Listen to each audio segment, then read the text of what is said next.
I am going to start the meeting again at 6:05. I ask that we please stand and recite the pledge first. I pledge allegiance to the flag United of States the of United America, States of America and and to the republic for which it stands, one nation, under God, nation, indivisible, with liberty and justice and for all. justice for all. All right, thank you. We do have a pretty jammed agenda today, so I look forward to engaging in the topics with you all. Before we do, I just want to officially welcome Ashley Dominguez to the group. I know last meeting, Ashley, we had a chance to introduce you, and Jess let us know that there were some great candidates. We have wonderful students in the district, and you were selected to sit on the LAE. So we're just really, really glad to have you, and just look forward to, again, your perspective as we're discussing a lot of important issues tonight. So welcome.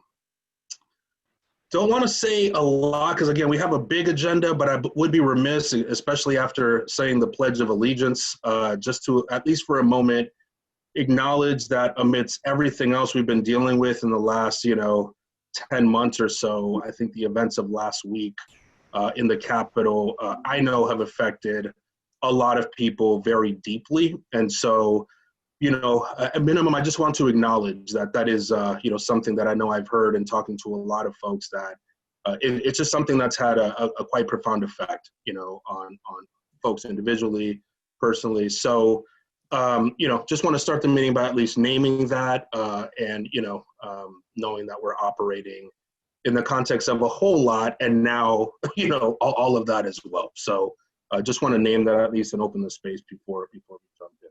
So, as I said, we have a really packed meeting. I do, before we go in, just want to remind folks that in accordance with the governor's executive order in March of last year, we are holding this meeting remotely, and all LAE members and staff participating are participating remotely.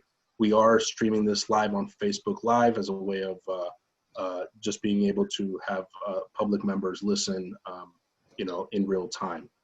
As a reminder, with public comment, we do ask, the public to submit public comment in writing to info@lawrenceallianceforeducation.com. And then all those letters get sent to board members and become a part of the official record and minutes of the meeting. So with that, Superintendent, I'm going to turn it over to you so we can begin. Great, thank you so much.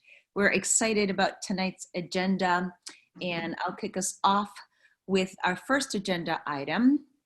Tonight, I am joined by the Superintendent Student Cabinet. They're with us on this call. I have Chantel Diaz, I have Jaslyn Rodriguez, Joshua Figueroa, and then we may also have other students joining us. We're here tonight to share with you what we've been up to. This group came together last year in response to our desire and feedback from students to engage in leadership opportunities. I meet with them frequently, and last year the students had input and influence on many, many things that I will share with you at a later time. Tonight, however, I wanted to share with you what we've been up to this year since we started our school year. The students since November have been engaging in a conversation about Columbus Day. Specifically, our students have been working with their other student leaders and with their teachers on this idea of changing Columbus Day to Indigenous People Day in our school calendar. We believe this is reflective of the nationwide conversation around history and questionable narrative around Columbus Day, and we believe it's more appropriate to celebrate heritage and culture of Indigenous people that inhabited America. And so in the fall, the students designed a survey, and that went out to the student body to entertain this proposal. Overwhelmingly, the students agreed that a name change was the right thing for our community. In December, the student cabinet has done quite a bit of research and homework.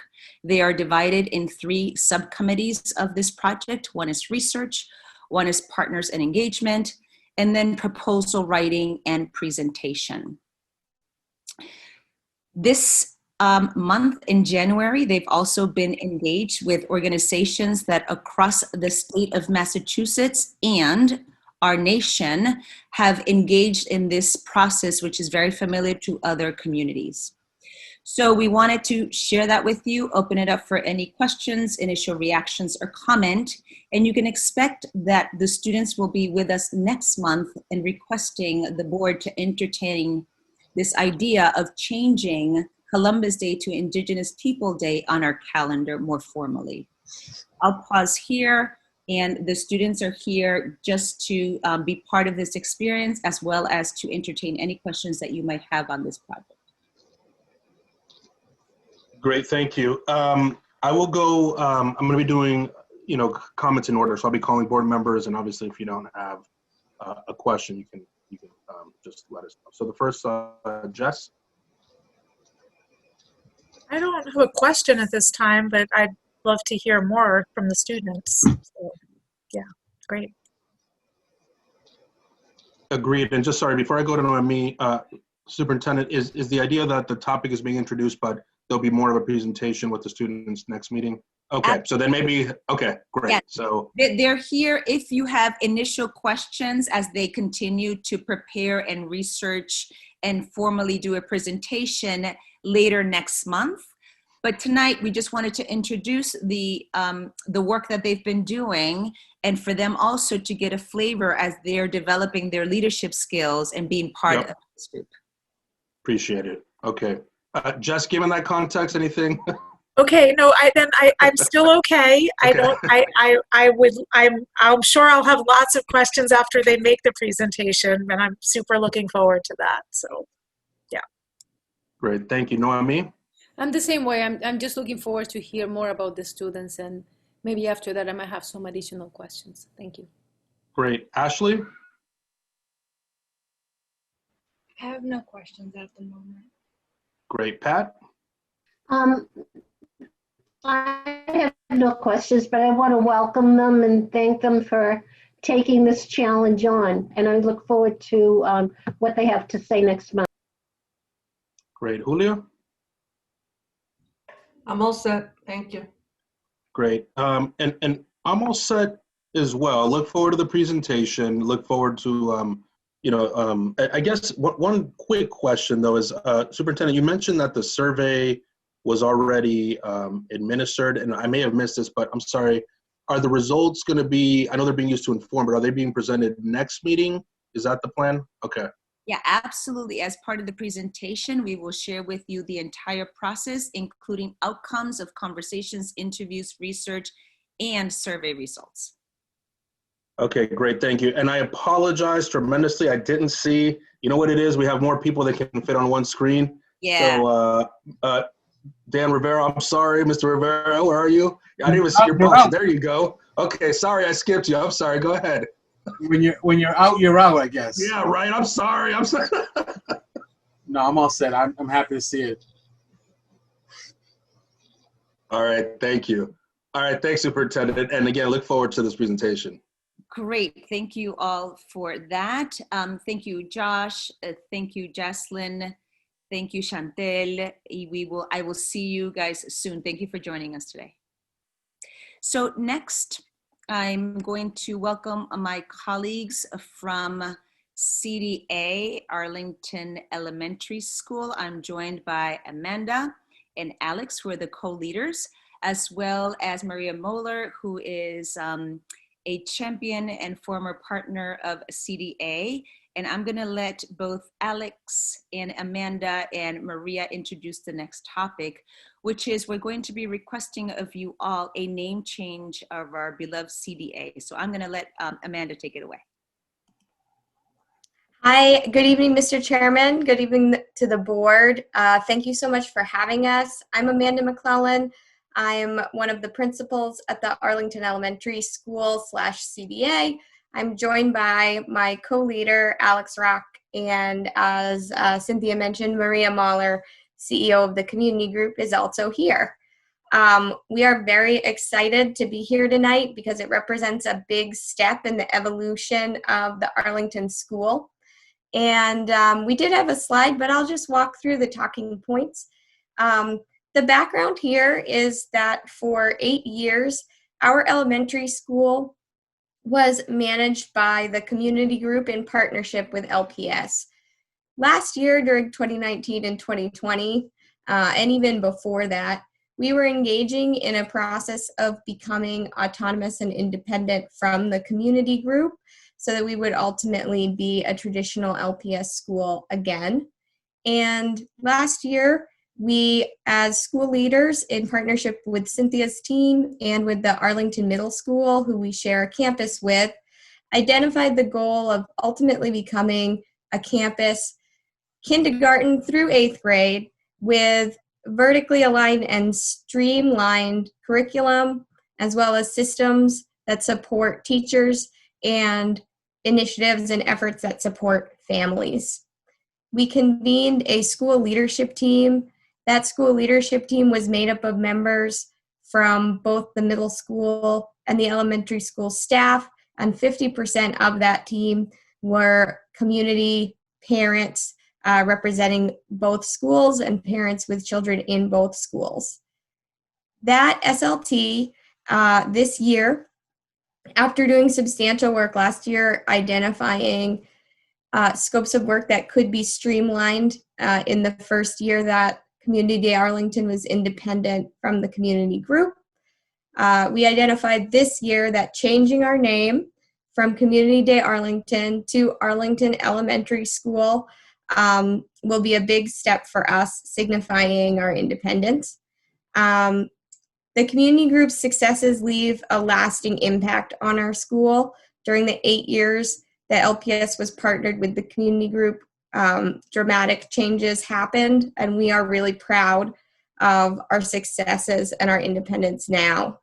So our proposal tonight, following our school leadership team voting on this, is to change our name from Community Day Arlington to Arlington Elementary School. Maria Mahler is here with us, and I think she would like to also offer some words of support for the proposal, if that's okay with the board. Hi, I just quickly want to just say that I am very proud of being part of a city that has such a strong culture of collaboration and partnership, and that across so many levels and agencies and organizations, with the one unifying purpose of our children, serving them better and using all our skills together. We saw great results from the collaboration we have with the school, and we continue as an agency to have a vested interest in the success of the Arlington Elementary School because we still serve many of the same families. So thanks again for the opportunity to partner with you and for the continued partnership, because again, we still see the same children and the same families, so much success. And we also invite all members of the board, when the pandemic is finally behind us, to visit and see the great work that's grown out of the partnership with the community group and is still evolving. So thanks for considering the name change. Great, thank you. And Superintendent, this is something it's on the agenda for a vote tonight, correct? Correct. Okay, so I guess let me put it out there to the board. At this time, I will entertain a motion and to accept the recommendation of the name change from Community Day Arlington to Arlington Elementary School. Do I have a motion? So moved. Okay, do I have a second? Second. Okay, great. So it's been moved and seconded. I guess we didn't, well, any discussion? So let me go, Julia, any discussion? Yes, thank you. What are the benefits? And I know you went into a little bit of it, but what are the advantages to this name change that you see, from community to Arlington? Can you expand a little bit more on that, Amanda or Alex? Sure. One is just that we want to make the distinction that we're no longer part of the community day network. They have existing charter schools, and it can be confusing. We want to make sure that sort of our efforts are seen as separate from what they're doing. It's also community facing. We are partnering really closely with the middle school that we share a building with. Community Day Arlington serves kindergarten through 4th grade. Arlington Middle serves 5th through 8th. By having parallel names, Arlington Elementary and Arlington Middle, it reinforces for families that we're really one vertically aligned campus with closely collaborating school leaders and a team that's meant to serve their families and their kids from kindergarten all the way through 8th grade. In the past, parents have told us that they have felt a really big separation between the two schools, and we're seeing that change, but having aligned names would also send that message. In the past, before, excuse me, I have a cold, so my voice is very, very raspy. When the change came about, which was before this board was put together, correct? Was there a vote to change the name? Because it used to be just the Arlington School previously. Yeah, When the community day took it over, was there a vote to change the name at that time? Sure, I can answer that, Julia. So as you know, this is our 8th year in this sort of dynamic district, and part of the portfolio included having partners like a community group. And at the time, the governance structure was receiver/superintendent. So as a result, it did not require the direct vote because the superintendent was in fact the receiver. And so we bring it forth to you all as that governing board. So there isn't a document that says that the school name changed at any time? It's very likely that there is a document that was drafted 8 years ago with that proposal as they merged and they partner with the community group. Yes, it's very likely. Because the reason why the community day took it over is because the school was underperforming at that time. And I personally, I wasn't aware that it had been divided at that time into 3 separate schools. So this is why, what has prompted my question. Sure, there was a separation between the elementary and the middle school. You are correct. And again, I'm happy to dig up documents that might have signaled that transition, but it was more of a partnership. And as a result, that combination of the name signaled that there was a partnership between the community group and LPS.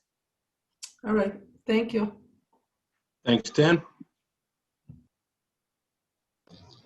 I know we're talking about the name change, and I can't recall whether or not we had a some overview about the things that, you know, lessons learned and what was accomplished and all that stuff. I don't know if we ever did that.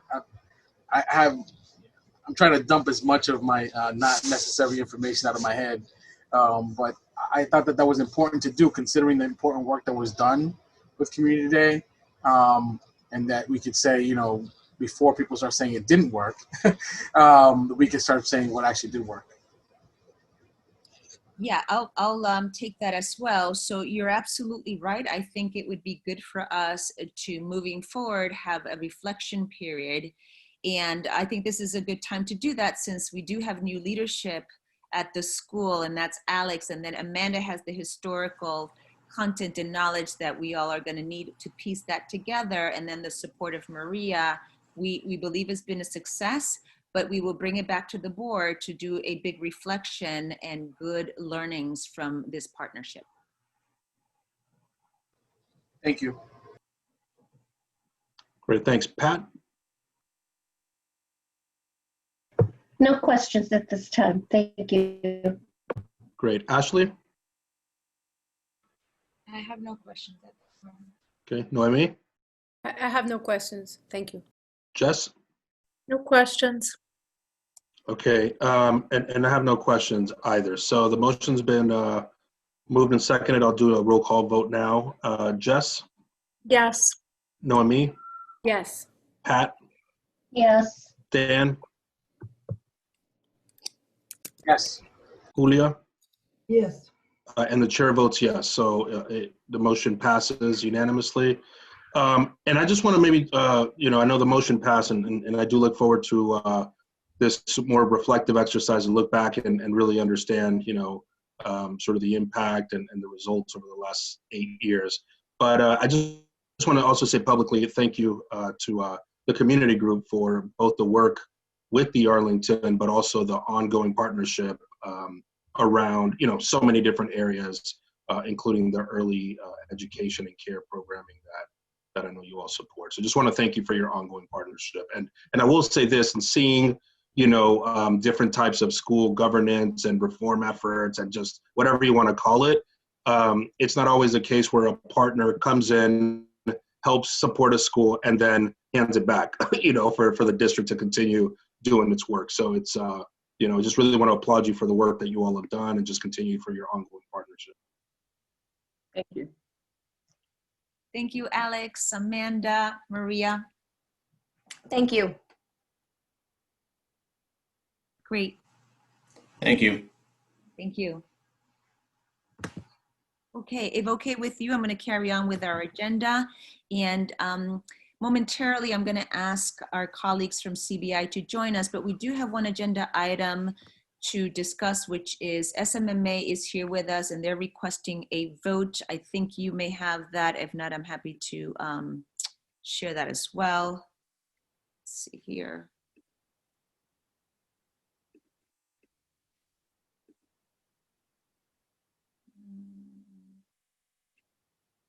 Okay, may have to come back to that. But actually, let's see if you all can jump in here with the request. I see Odanis, our COO, is ready to go.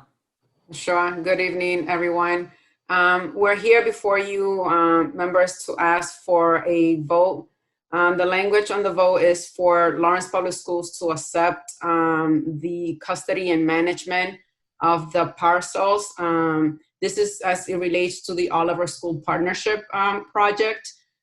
We came before you before, and then now we went through the process of going through City Council for their approval and vote as well. So now it's just standard process to come before the LAE board as to accept the management custody of these parcels on behalf of the school. Great, thank you. I dropped the language of the motion into the chat, but I know it's been read aloud as well. And again, just a little bit context here, because I reached out to Adonis and was like, let me make sure I understand how this works. And she did confirm that, again, the city council actually voted to take possession, and like any other building that the public schools manage, this is now saying that the buildings are coming to us for our management as they're part of the overall design of the project here. Is that correct, Adonis? Correct. Okay, great. Again, I will entertain a motion at this time to approve the request. So moved. You have a second? Second. Okay, great. I'll open it up for any discussion. Jess? So is the, in terms of like liability insurance for the parcels, like, is that covered by, are we covered under the city's sort of general liability or the schools, or like how, I just want to make sure as we're accepting these that that piece of it is covered for LAE and for the schools. The city owns the liability. Okay. And okay.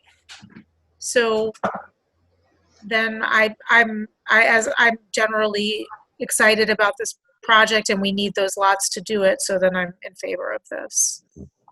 Great, thank you. Noemi? I'm in favor too. I don't have any questions at this point. Okay, Ashley? And I'm sorry, we're not doing a vote, I'm just seeing if people have questions, yeah. So Ashley?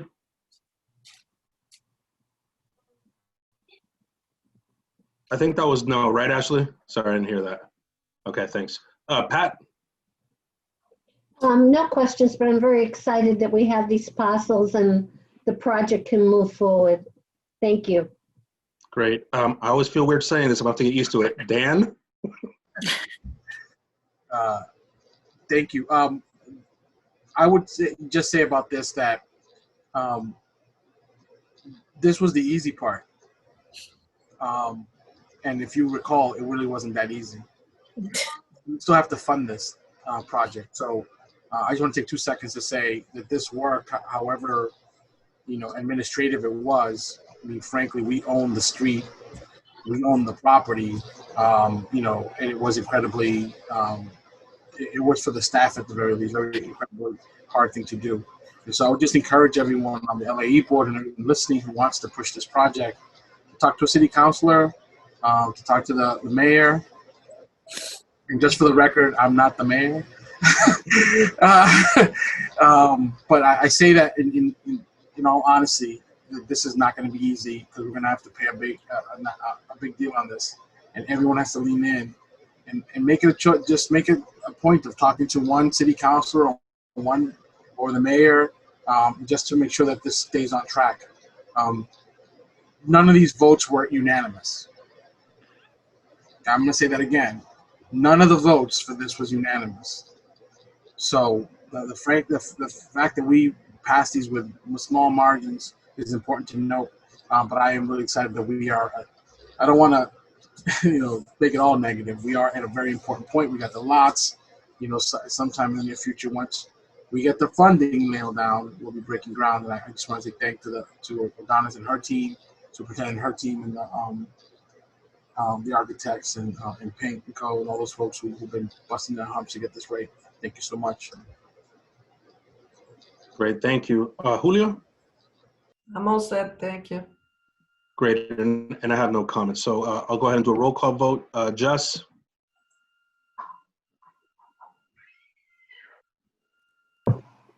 Sorry, Jess? Sorry, I just had to deal with a family thing. I am voting yes on this. Yep, great, thank you. Noemi? Yes. Pat? Yes. Dan? Yes. Julio? Yes. And the chair votes yes, so that passes unanimously. Thank you. Great. Thank you so much, SMMA and Pink, for joining us. Thank you for having us. Happy New Year. Great. Next, we have Mike Teller from CBI, who is going to give us an update and summary of the work that they've done with our HVAC system. Hi, Mike. Hi, Superintendent. Thank you so much for having me. As you know, I'm sure you all know we have been working on the analysis of the 21 schools and the HVAC system in regards to the effects on COVID, as well as just the conditions of the various pieces of equipment, so that the school department can have an idea of the extent of repairs that are needed, upgrades, life cycle costs, when the next time they will have to do a project, so that they can start budgeting for larger capital projects having to do with HVAC as well. We, with our engineers, BLW engineers, went through every school. We started with the first 7, which are the larger, newer schools, and we went through every school documenting all the pieces of equipment and their condition and their effect on ventilation. Because the entire argument for getting back into the buildings for COVID is air changes and ventilation. Now the larger new schools have formal ventilation systems already built in. They were built with them because they're more modern. And the analysis was that at every school there is enough proper ventilation according to the building code and all these various engineering codes for proper air changes. Obviously, if you reduce the number of people in the building, you actually have more fresh air per person, which improves the quality in the building. And as part of our report, we made recommendations that logically follow the CDC guidelines and that sort of thing. In addition to whatever physical issues we're addressing in the schools, to continue to wear masks and social distance, try to not to mix classrooms throughout the building, reduce the amount of times you're actually going out into the hallways and passing other people, that sort of thing.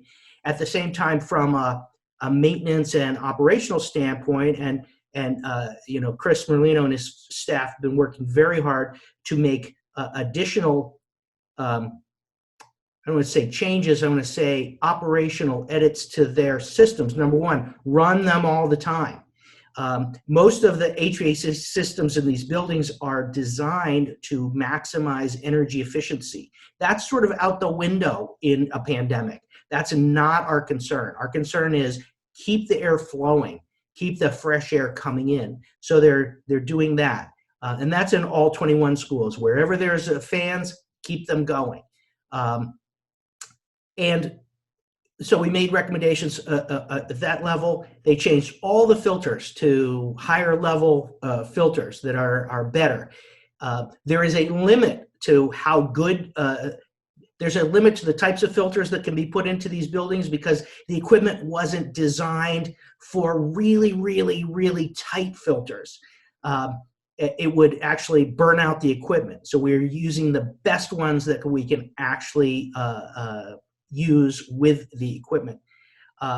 So those operational changes, increasing maintenance on the facilities to make sure that if there were any pieces of equipment that weren't working or weren't working properly, that's ongoing. It is challenging, however, because in this climate, all the repair people, all the maintenance staff that the public schools use to come into the buildings and fix equipment are out fixing equipment throughout the Commonwealth. So it's been a struggle because they're not as available. They have just as much pull on their time as from other sources. That being said, I think that they've replaced the filters, as we said. We're implementing the operational upgrades. We also looked at the 14 other schools, the smaller, older schools that were built before modern HVAC systems. Now there's, I think, 2 or 3 schools that actually do have ventilation systems. Most of them do not have a formal system. However, Chris and his staff have purchased, is it 1,600, Chris? Yes. 1,600 HEPA filters. Now, HEPA filters are the filters that actually filter out COVID. They are tight, and they've purchased one for every classroom in those buildings.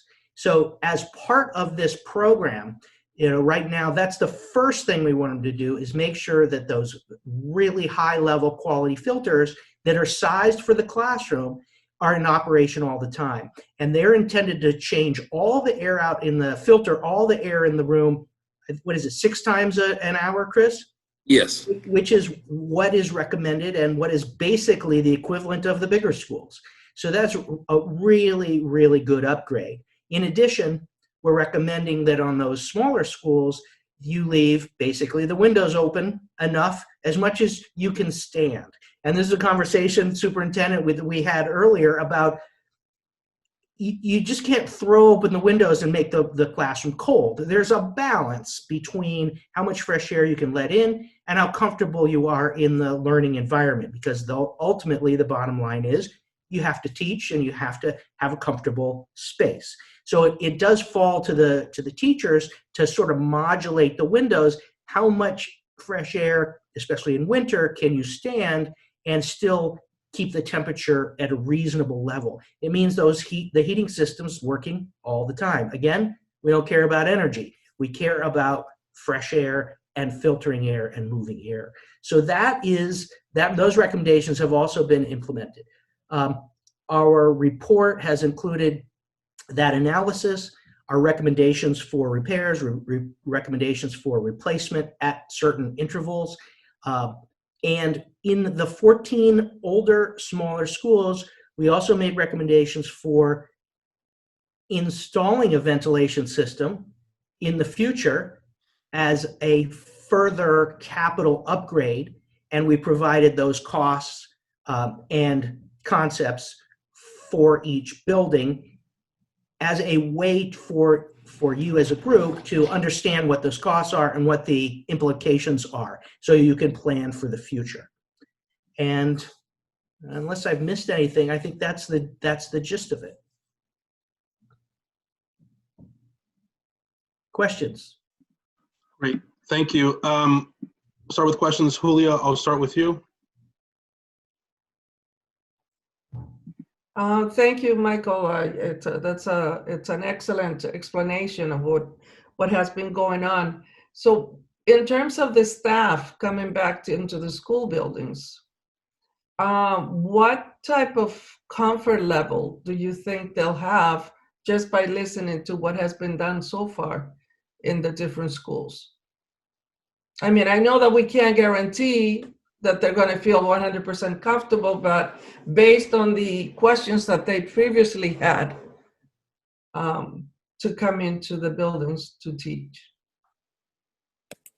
Well, I think the key is, we're finding that the key to this pandemic is air changes. And if you can move the air, if you can bring in fresh air, if you can filter the air, that is the standard. That is the best we can do. And that's what we're providing in almost every classroom now, Chris, based on whether we already have ventilation or we've added those HEPA filters. We are moving the air, we are filtering the air. And am I correct that you are reducing the class sizes at the same time to maintain social distance? That is correct. So we have planned for a maximum of 10 students in any given classroom, and up to only 2 adults, so very, very smaller. Well, look, I'm not a public health expert, okay, but my wife and I are older, so we are in the, you don't look that old. Thank you very much. We're in the most vulnerable class, and we take this seriously. We research a lot of it. Our doctors are basically saying these days, as long as you wear a mask, you're going to be in good shape. That there's less about surface cleaning, although I know that's a huge issue, and we are continuing to do it. It's mandated by the state. That's less of an issue than the person-to-person transmission. And if everyone's wearing a mask, and that may be the big challenge for the teachers, is keeping the kids, on with the mask. I think there should be a comfort level. As I said again, I'm not a public health expert, but we have provided or are providing with the ventilation that we have and the additional filtration that Chris and his crew have provided in every classroom, enough air changes so that, especially with the reduced class size, it should very much reduce the likelihood of any sort of transmission. I think you also have your administrative policies that you're implementing as well. If a child is sick, if a teacher is sick, they shouldn't come in. We know that. We used to sort of skate before because a lot of people didn't have any choice. And we understand that. You understand that. I'm a parent. I know what it meant when my child couldn't go to school for whatever reason. It's very difficult, and everyone understands that. That being said, we worked on the physical part of the building. I think from that standpoint, I think you guys are doing about as well as you can for any school system at this point. You mentioned that you have put together some type of costs to bring these schools, I guess, up to the levels that we eventually might want to get them to. Is that something that you're able to share with us tonight? or at least in terms of a ballpark figure, if we were to bring those schools up to the level that we need them to be? Yeah, I can jump in here, Mike. So we're going to share that report in its entirety with the city, who is partnering with us on the maintenance and upkeep of the buildings, and certainly then share it with you all as well. Can you at least share what the bringing those schools up to the level that we need to bring them would entail in terms of closing down schools? How long? How effective? Is it something that can be accomplished while the school is closed, or? Sure, we can certainly bring a comprehensive update about that timeline, including the funding that would be needed and any other recommendations around like major upgrades to the ventilation systems. Is there at least a timeline for the LPS to bring this to fruition within, let's say, the next year? Based on your conversations with Chris and Michael and the people involved? I think we're still at the preliminary stages of ensuring that our current buildings have appropriate ventilation to bring back the high needs. And so we'll certainly, focus our attention next on the long term once we make sure that our high needs students and staff are in, but absolutely can bring a more comprehensive timeline, including the funding and then the partnership that it'll require to enact all of the recommendations.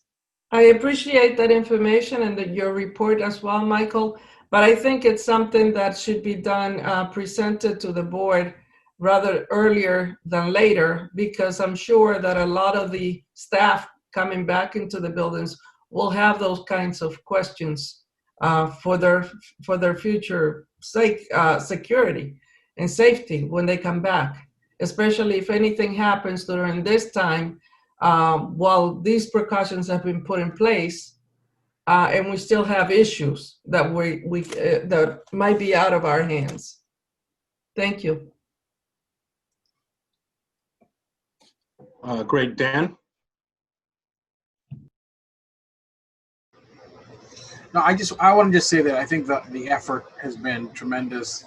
I think we're learning more about this vicious disease and what is possible and not possible.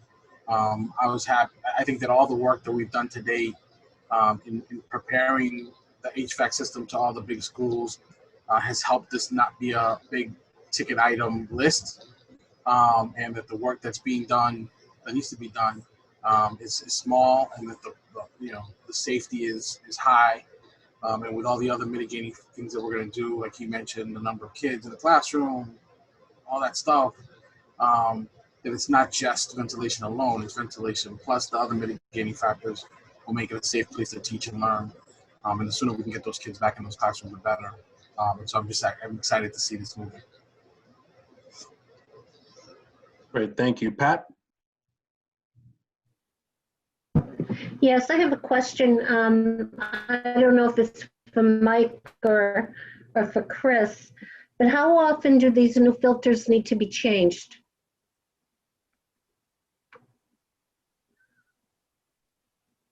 Did you get that? Chris, you're going to leave that to me. I could answer also. I believe 3 to 4 times a year, Pat. I think you've got to monitor them.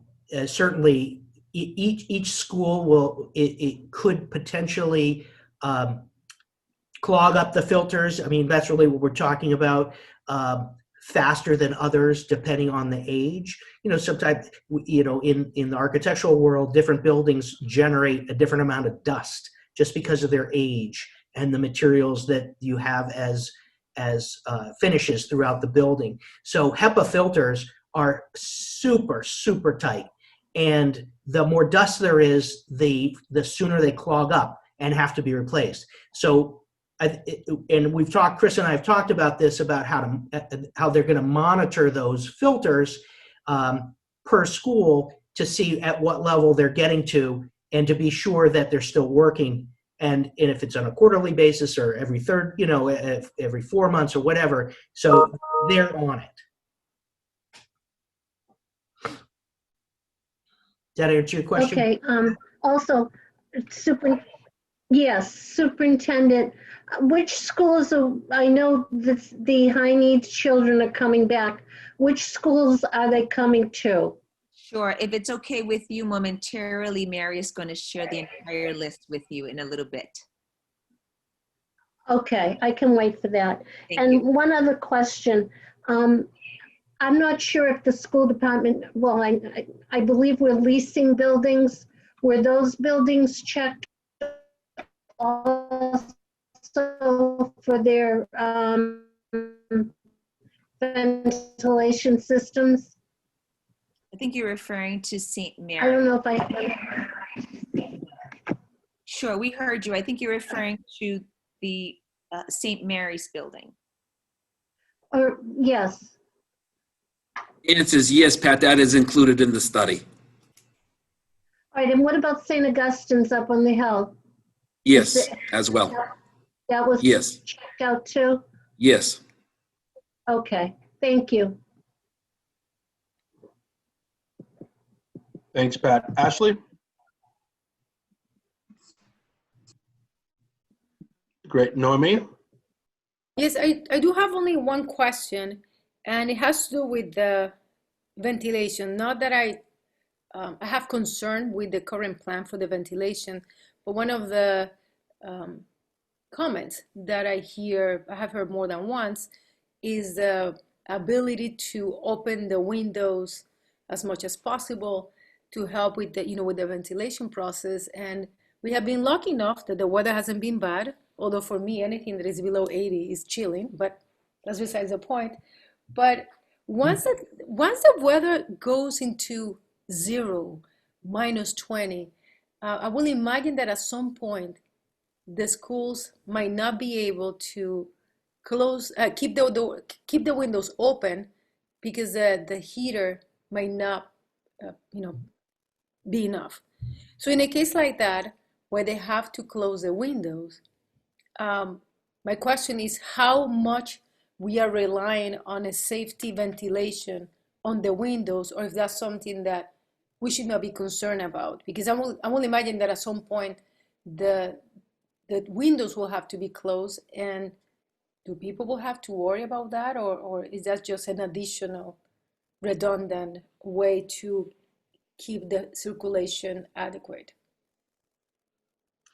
It really is sort of, I don't want to say redundant, it's in addition to that baseline number of air changes that we're getting in each classroom.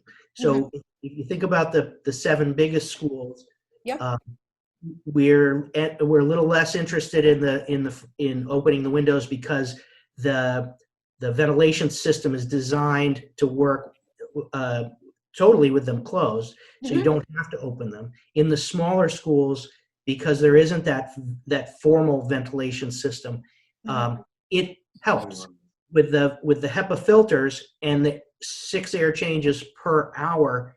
You shouldn't need it, but it's better. It's always better to get fresh air. That's the concept. You want to do it as often as you can. Sure. Yes, and that was my understanding too, but I want to make sure that even as the request that Julia said about having the information to be clear and explicit to the teachers and the staff, that they are not worried or concerned that if for some reason they need to have the windows closed, now they are less safe. So I think that's something that it would be good for them to also understand if that is the case. Because at the end of the day, like you said, we want everybody to be safe. And in addition to want everybody to be safe, we want people to be as much as possible in a good state of mind. We don't want people to be worried and anxious all the time either. No, thank you, Noemi. I really appreciate the question and the comments. We'll go to Jess. Yeah, thanks. So I'd love to understand, like, how is this in-depth information, which is really useful for us to hear and understanding and making our decisions around this, being communicated to teachers and to parents. I would love to just know that, because I think, there's a lot of swirling anxiety out there, and in some of the communication that we've gotten from teachers, definitely the ventilation and the antiquated ventilation systems in some of the buildings has been an area of concern. And so I think this is really excellent work to both assess that and address it. It would be wonderful to know, like, how are teachers getting the same information in a forum where they can, ask questions as we're doing, and how is it being communicated to parents as well as they're thinking about whether they want to make the decision to return their child to in-person learning. Of course. So we are in collaboration with LTU leadership, and they also have the same information that you all have from CBI. And so that's our first lines of communication. And then, of course, with principals, so that they also feel comfortable entertaining questions. With families, we are hosting individual school-based sessions, I should say. And those are very specific to each community, which principals, the staff, and central office leaders are also joining in order to answer those very same questions. Later today, Mary will share with you when and how those family engagement opportunities and sessions are also happening. Great, thank you. I'm glad that's happening. Great. And I'm not going to repeat what was said, but Jess, Noemi, I mean, a lot of people already have, said what either the questions or I wanted to say, but just do want to echo that. Again, really appreciate the work to do the analysis. I think the HEPA filters are really important just to make sure we have the air exchange that's needed. And I'm hearing loud and clear, Michael, that the windows help, but with the HEPA filters in place, I mean, we're getting the air exchanges that that are being recommended. If I'm understanding Julia's question correctly as well, I just, I think it's been really important, the work that's been done to date, to make sure that we have the air exchanges that are necessary and recommended, rather, for us to be able to return, teachers, students, staff to work. And then I think the question that I heard Julia is more sort of thinking about, I don't know if the HEPA filter is the long-term sort of way to address that issue, or if there is a different way that is more, I don't know if comprehensive is the right word, or, like permanent or whatever it is. So I think if that's how, Julia, if I'm inferring the question correctly, I also look forward to, in addition to this sort of more immediate need to make sure that we can get folks in the building, is how, we are thinking about just a longer term. And I look forward to having that conversation, when we're ready to, but I know that the priority is, right now, making sure that from an air exchange perspective, we have what we need to make sure that we're meeting the recommendations, of the 6 exchanges per hour. So I am good. So thank you, Superintendent Ahande, back to you. Great. Thank you so much, Mike, for joining us this evening. Have a good evening, everybody. Thank you. Thank you. Okay, so next we're going to have an attendance update, and Denise is going to share her screen.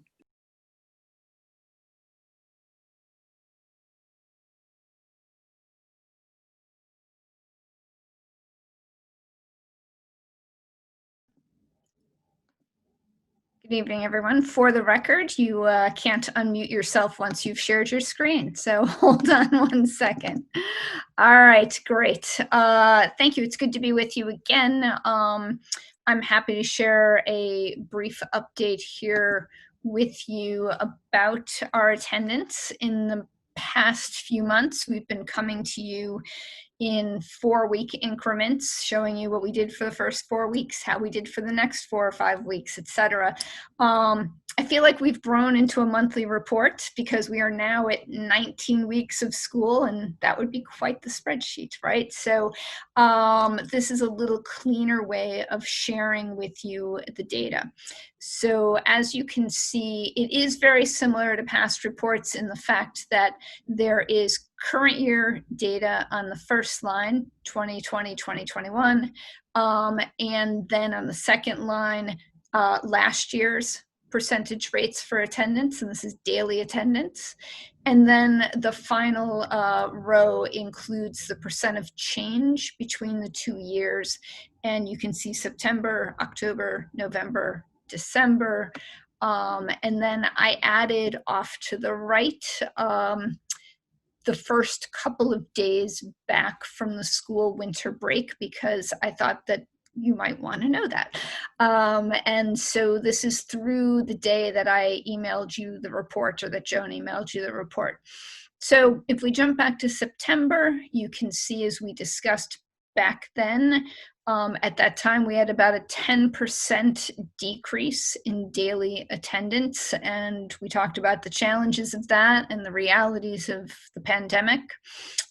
We did so again in October, November, and December, but you can see that our attendance rates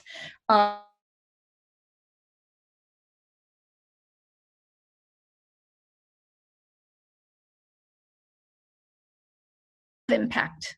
And so we have always have work to do, but I think you can see that a lot of the work that our schools are doing is playing out and showing to be positive as we start to close that gap between last year and this year.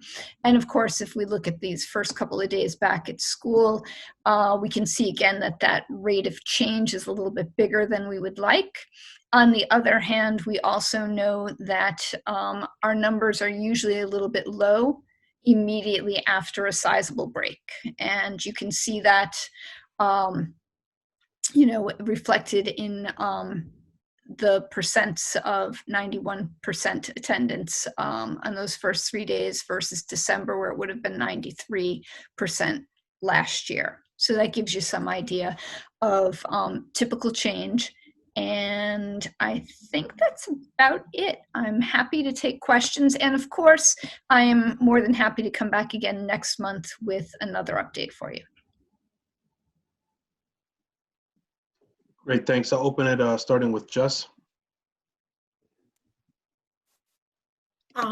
Okay, so I just want to make sure I'm understanding this as I'm asking questions.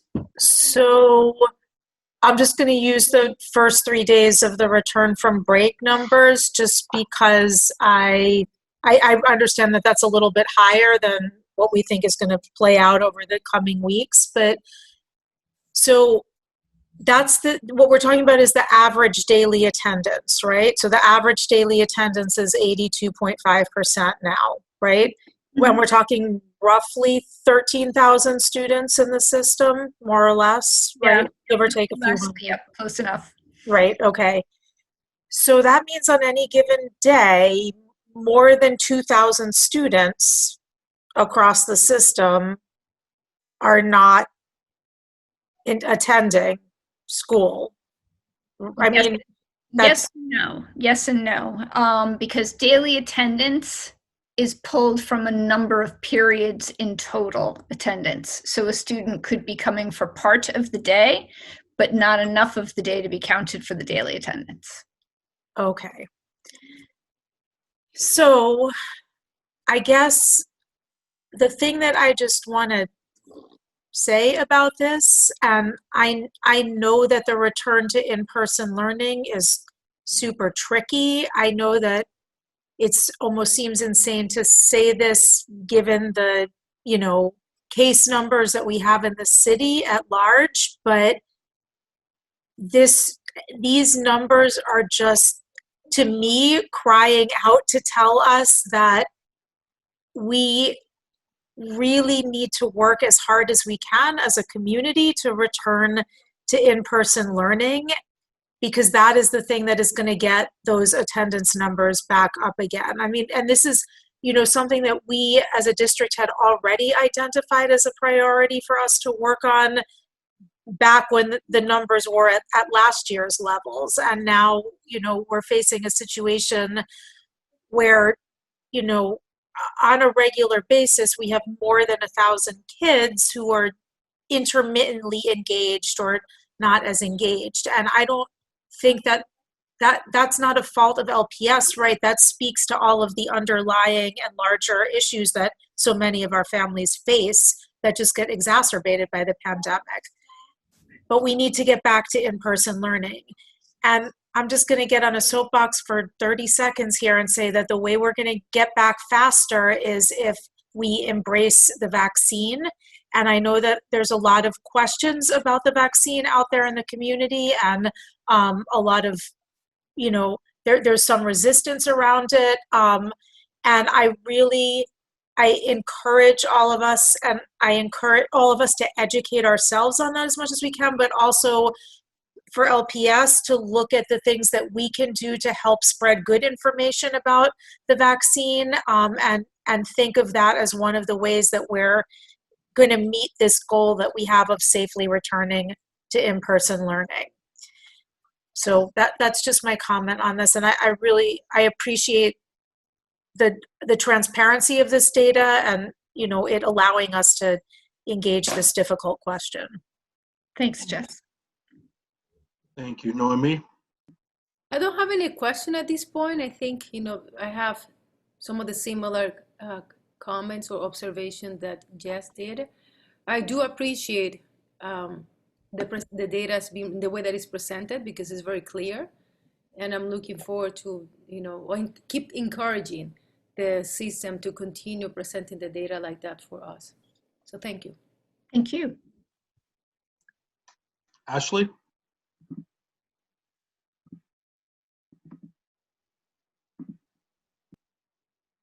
Sorry, Ashley, I'm having a hard time hearing you, and I can't see you on the screen because the screen share. I have no questions at the moment.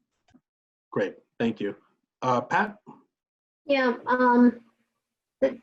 the data is troubling, and I agree with Jess. It's sending us a message clearly, and I think we just have to work towards improving it and eventually bringing the kids back in a safe way.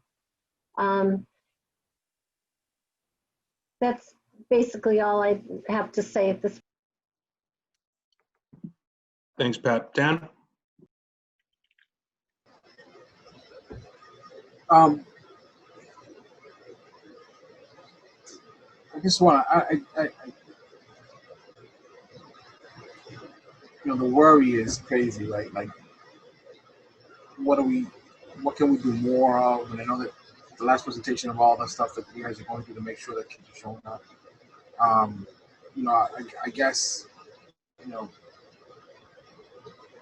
I'm shocked that December wasn't more, all things considered, given historically we usually do. I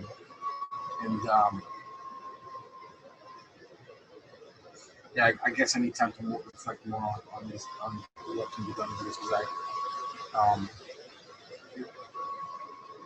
do you know if you can, I know the difference, the number of students difference, is that, can you communicate with them and find out if there's a deeper thing going on there? You know what I'm saying? I know it sounds silly, right? They're not showing up, so calling them and asking them why they're not showing up, having a sense of that, so that we can maybe worry less about why this 6%. Again, I'm shocked that it was only that low for December, all things considering. But is that a tactic we can use to say, hey, what are the top 5 things? Even if you're not getting 100% of those kids that aren't showing up, what's driving that? Thank you. I would add, just for a clarifying point, it's not one group of kids. It's not the same 1,000 or the same 2,000. It's different kids every day. My kid might be out on Tuesday, your child might be out on Thursday, someone else is on Friday. That adds up to that cumulative number. But yes, we actually do, as part of our attendance protocol, if a student is out for a couple of days in a row, there are phone calls home to identify what the barriers are, and as I believe at least one of the presenters last month mentioned, then there are attendance panels, and then there are conversations, and there are plans written, you know, to help change all of that. So your concern and your ideas are spot on, and I think that is a lot of the work that is being done. That's a very good point. This idea of like the target group is not the same target group, that all these kids are not just sitting there at home. And I don't know, there are probably tons of people smarter than I can figure out how to graph that so that there's a picture of what that looks like. You know, maybe it's tracking the number of persistent absences, so that we're less worried that the same kids are out. Does that make sense? Maybe the level of persistent absences. Sure. I can jump in here. I think what you are describing and noting is chronic absenteeism, and we would be happy to come back to you closer to the early spring with that number, if not more immediate the next time. That is still a challenge for us, chronic absenteeism, and we will come back with you how we define chronic absenteeism and how many students are falling in that bucket of chronic absenteeism. Yeah, maybe it's again, and I don't want to persist on this one. Maybe it's simpler than that. You know, the number of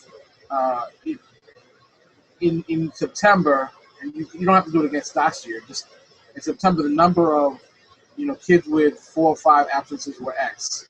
You know, the number in October was X. The number of the same kid with the chronic thing, but it's not. It doesn't have to be that robust. It just needs like a bellwether. Canary in the coal mine. Yeah. Yep. Noted. Thank you. Great. Julia?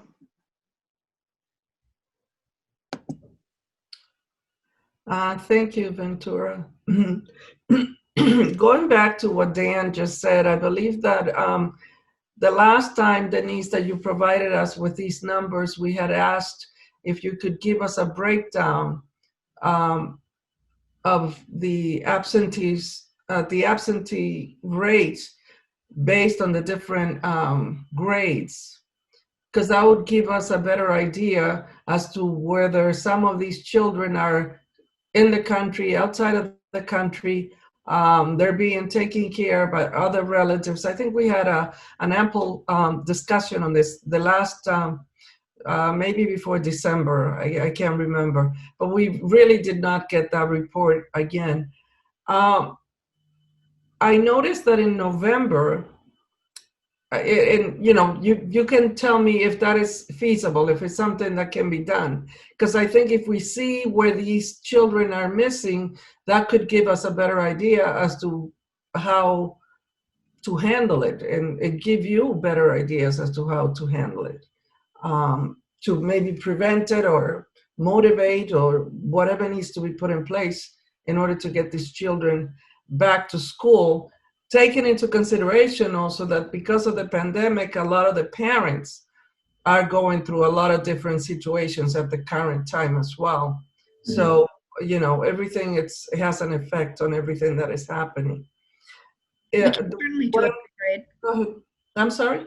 I'm sorry, we can certainly do it by grade. And that probably was a couple months ago, because last month we did enrollment and we talked about where are the 8th graders, and I'm going to come back in the spring with that information. So I know that they overlap a lot when we talk about kids and where are they and how many. But I can certainly come back with attendance, absenteeism numbers by grade for sure.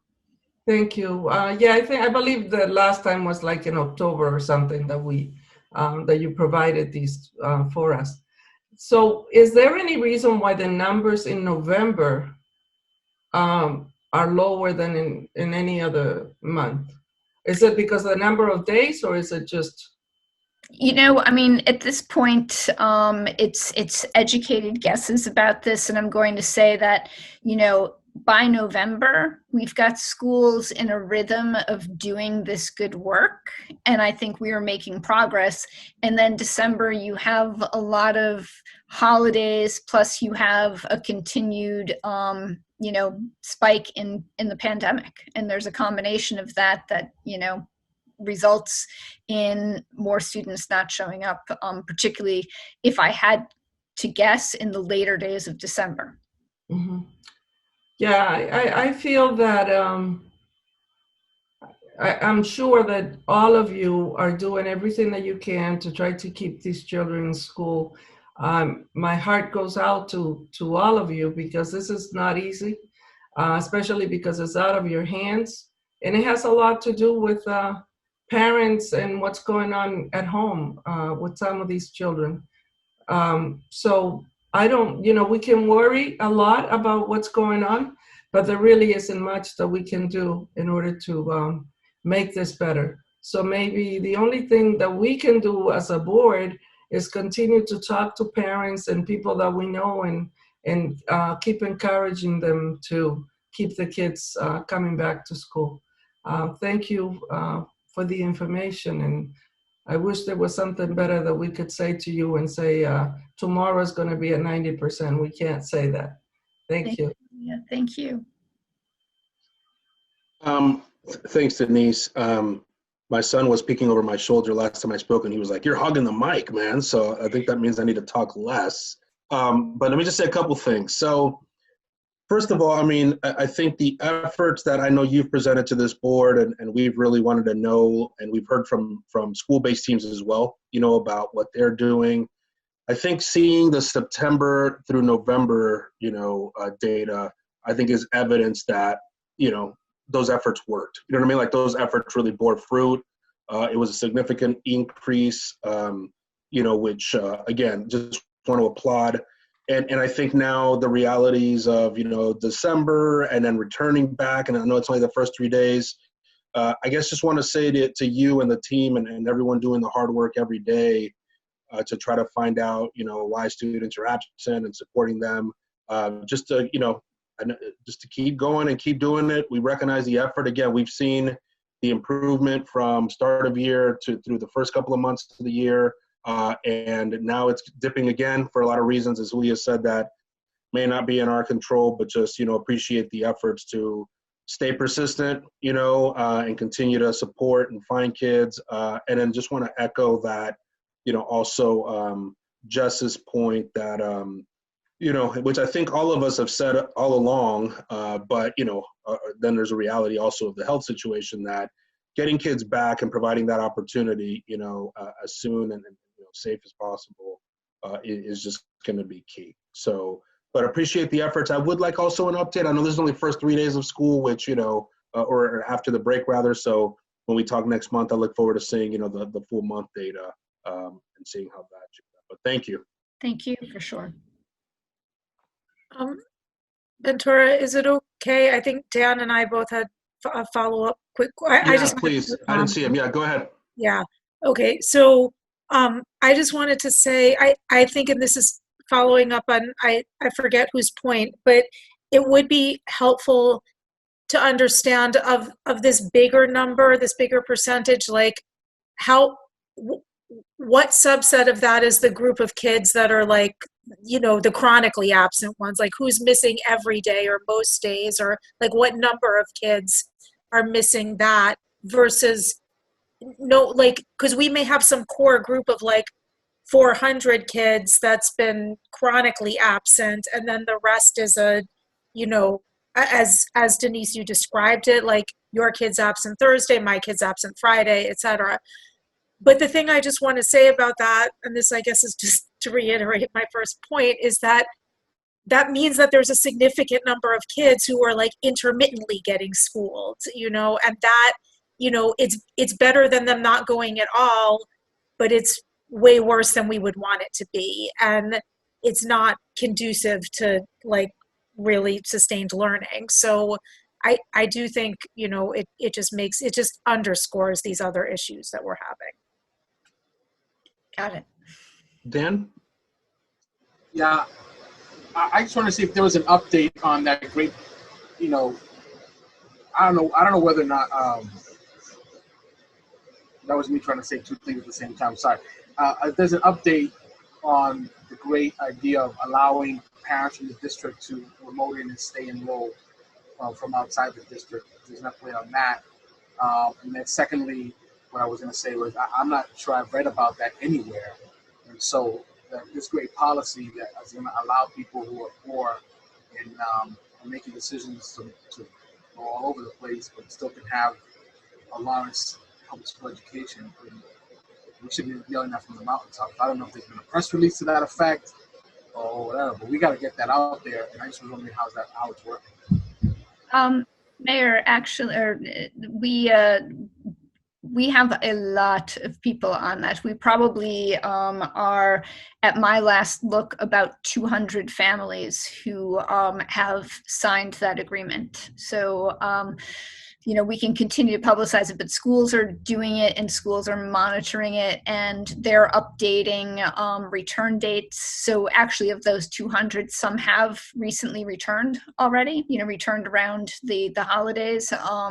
Others are, you know, taking advantage of it anew, you know, as of you know, earlier this week. So it is a living document of how many people have signed up for it and how many have returned and how many are still using it.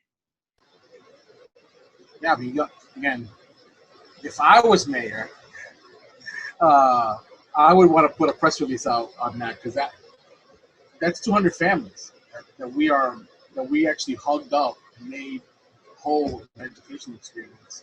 You know, they're not going to class where we would like them to go to class, but they're definitely not going. Imagine if a kid, and this is nothing against New Jersey, you know, kid from Lawrence, mom finds a job in New Jersey, in a place that has a poorly performing school district, they can zoom into our school district. You know, like, that's a great thing.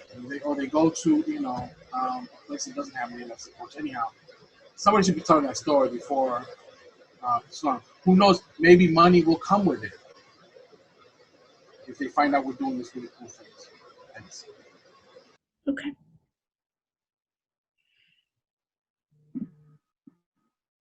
Great. Just looking to see if anyone else. But okay. Well, thank you, Denise. Appreciate the update. No problem. Thank you very much. Okay, so next we're going to have an update from the Office of Student Services, and specifically an update on our high needs return. Good evening, everybody. It is a pleasure to be with you all again. I want to say Happy New Year.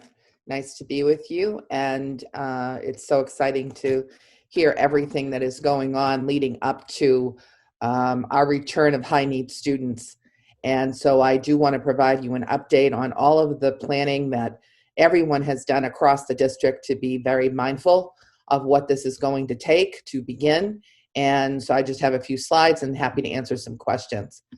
So we have to point out to start with that we have continued high rates of community spread in Lawrence. And so because of that, the return of our selected high needs students has been planned in a very limited and a very controlled, phased-in approach.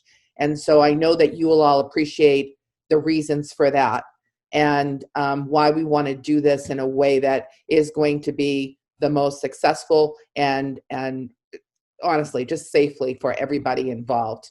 So that includes enhanced PPE and protocols that we have in place in all of the schools that we're about to open next Tuesday.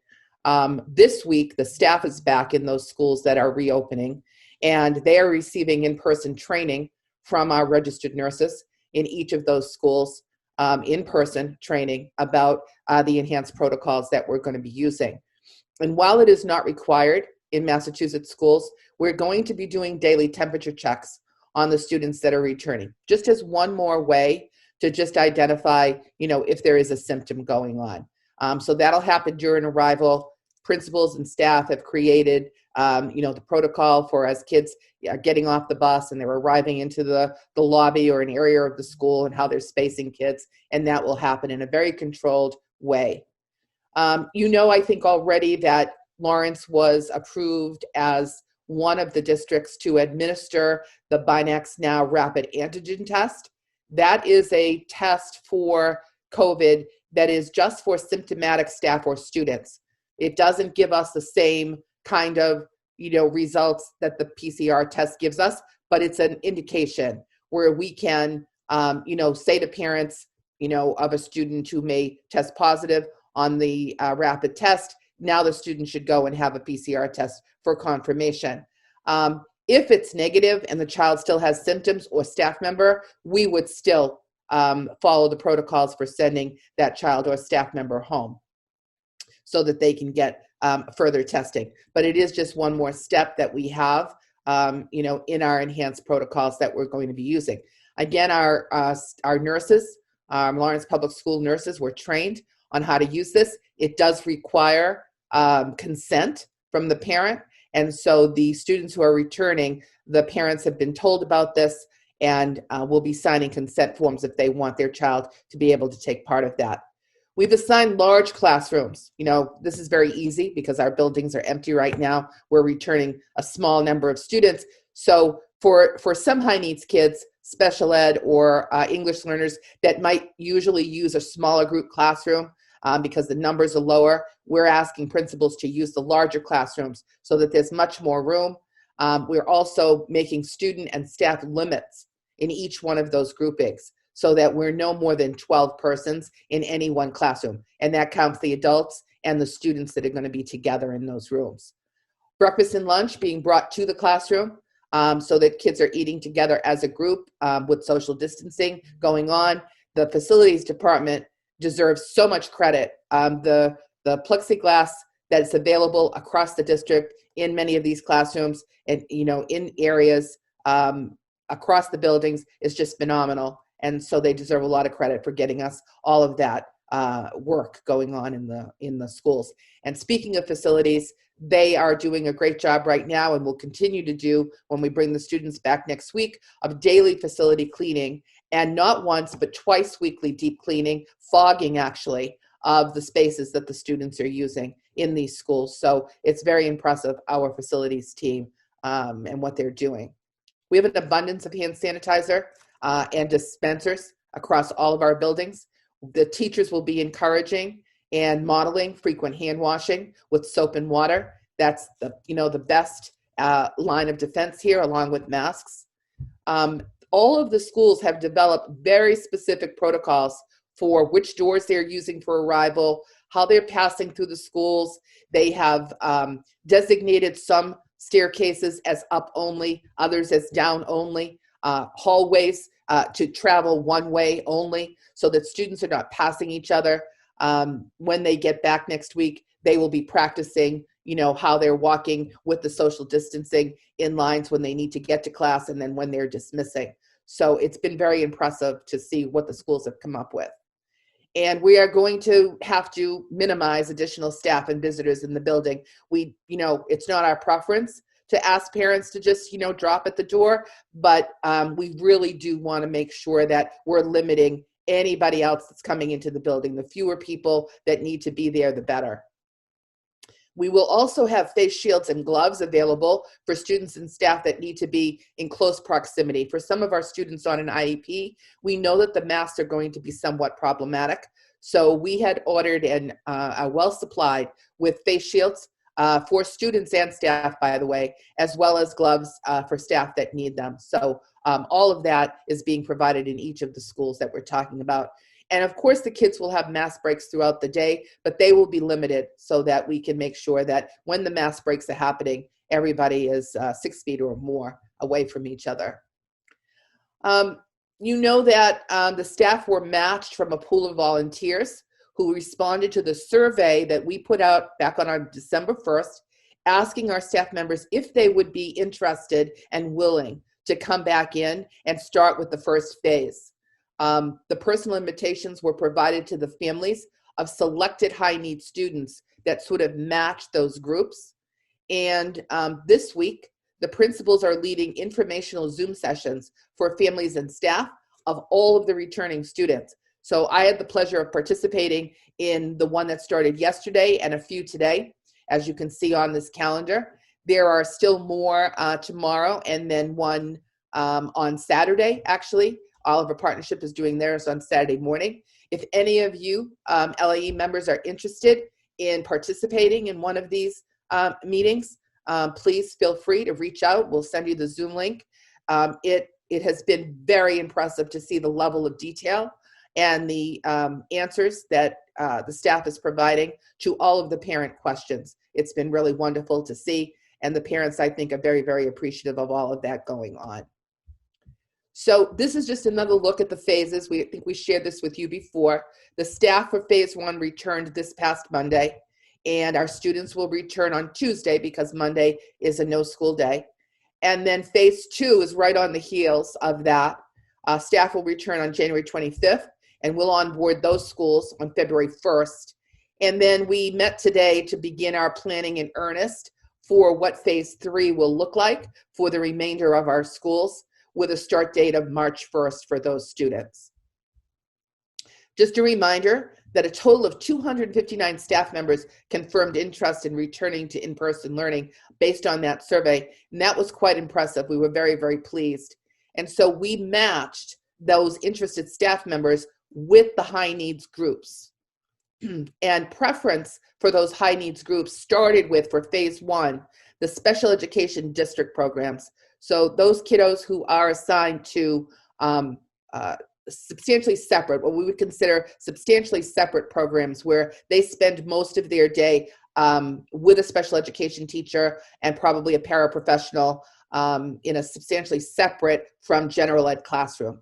Those are the kids with the greatest needs, having the most difficult time with the remote learning, and those are the groups that we wanted to start with. Now, if a school that was already welcoming back students in those special education programs also had interest from ESL teachers, English as a second language teacher, offers were extended to bring back a group of English newcomers, English learner newcomers, and in some cases 2 groups. So that was very exciting as well in this first phase. For phases 2 and 3, the matches will include additional high needs students. We want to focus on pre-kindergarten, kindergarten, additional special education students, newcomers as well. And then we'll encourage our principals for phase 3 to provide matched assignments for additional students, including any students who are homeless, living in foster care, and any other students that they consider to be high needs that they're worried about in terms of what's happening with remote learning. The schedule for the in-person return is the same as what's happening remotely, Monday through Friday for grades 1 through 8, 8 a.m. to 1:30. The high school is a little different, 8:30 to 2:30 for grades 9 through 12. And then for any kindergarten or preschool, it is either an AM program or a PM program, just as it is now. So this shows you exactly how it is shaking out in terms of the number of invited students at each of the schools that we will be opening next week for students to return, versus the number of parents who said, yes, I would like my child to return, and then the number of staff that we needed to match to those groups in order to let them return. And you'll see at the totals at the bottom here that of the 248 initial students that were invited, 80% of them will be returning, which is, much higher than when we started our calls back in the fall, hoping for an October start. It was about 50%. I think that we've reached a place where families are really hopeful that their children can get back in school, and that they see the merit of all of the work that has gone in to providing these protocols and getting their kids safely back to school. This is one other way of looking at that data. It shook out between high needs special education students and high needs English learners, almost 50-50. So you can see the numbers there in terms of for phase 1. And then you can see how many of those staff members are teachers versus paraprofessionals, are nurses, some counselors needed, and some related service providers, just a couple.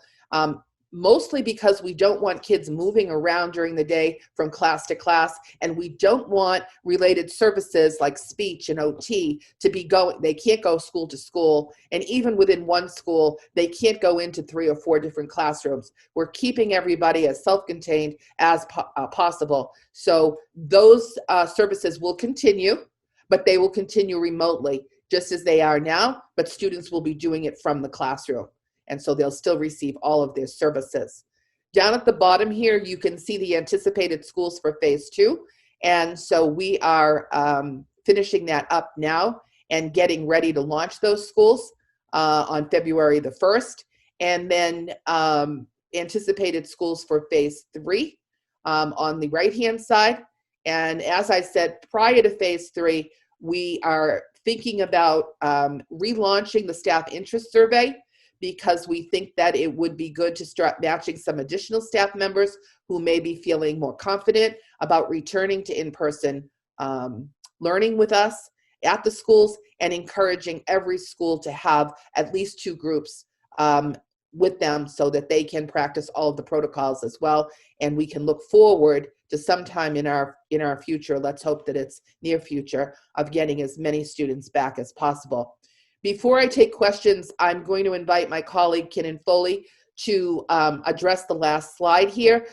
Coupled with this, we're launching access testing, and so for English learners. So Kinnan wants to tell you a little bit about those plans as well.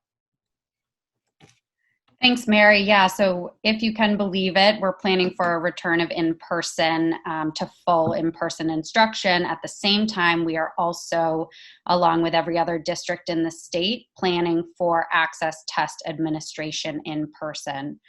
So just a quick reminder, refresher, the Access for ELS is a statewide English language proficiency test that measures students' academic English language skills in the 4 domains: listening, reading, writing, and speaking. So it's a state test. It's exactly like the MCAS, but for a smaller subset of students.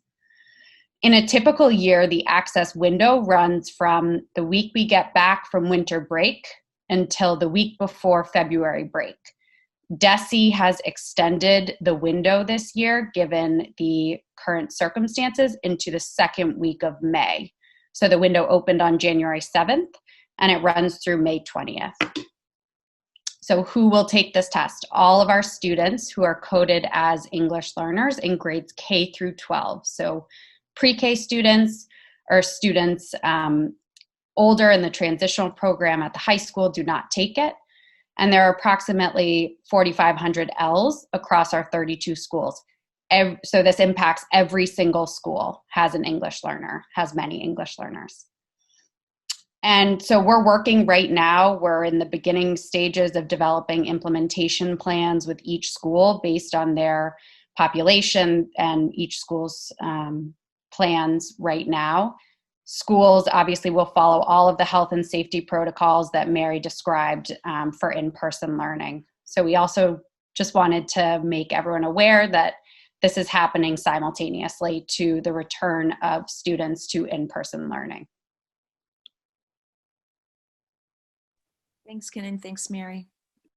Absolutely. Great, thank you. I think we started with just the last round, so I'm going to start with Julio. Thank you. No, I don't have any questions. I'm all set. Great. Dan?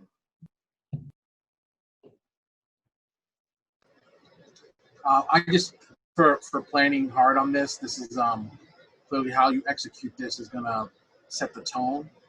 I would just, make sure that you have fail safes, and that you have an opportunity for, the staff and the faculty to be able to ring a bell on, hey, this isn't working the way you thought it would be. I don't feel safe here. And there was a blind spot you guys missed. If you guys have that in place, I think, again, it will make people feel safer.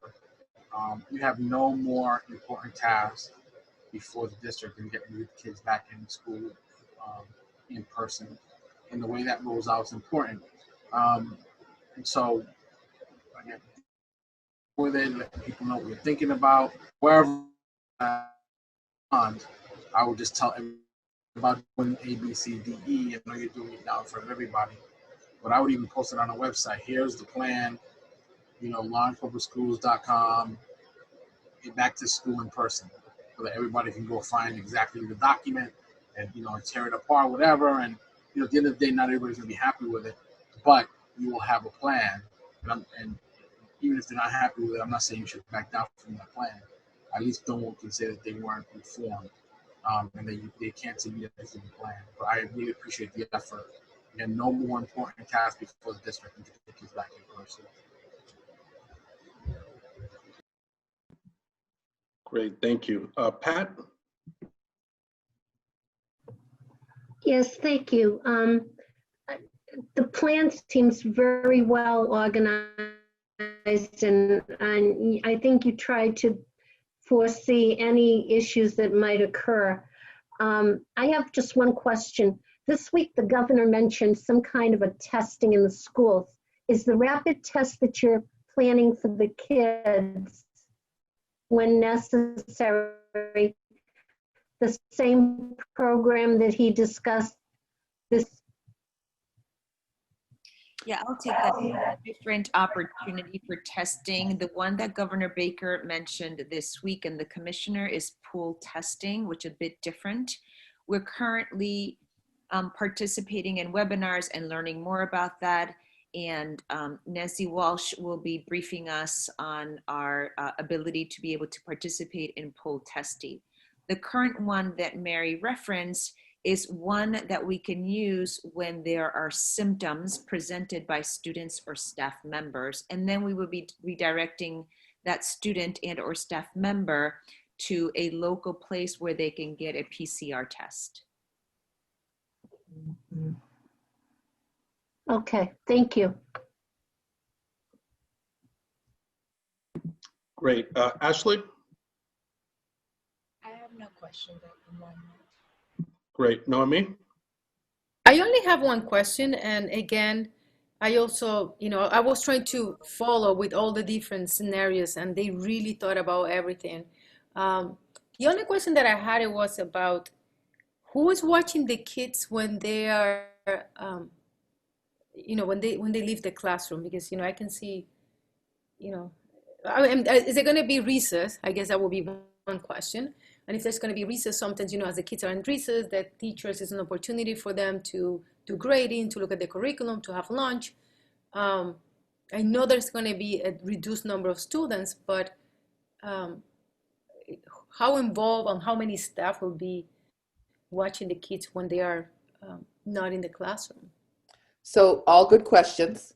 And that's why, if you noticed, you could see that we had not only an equal number of paraprofessionals, but a higher number of paraprofessionals than we even did teachers in order to make those matches, so that there are extra personnel in each class to support a very small group of students that will be in each class. As the breakfast and lunch will be in the classroom, we assume that principals, most of them are planning. If the weather cooperates, the best place for kids is out of doors, as long as they are following safety protocols and, again, social distancing and playing those games where they're not right on top of each other.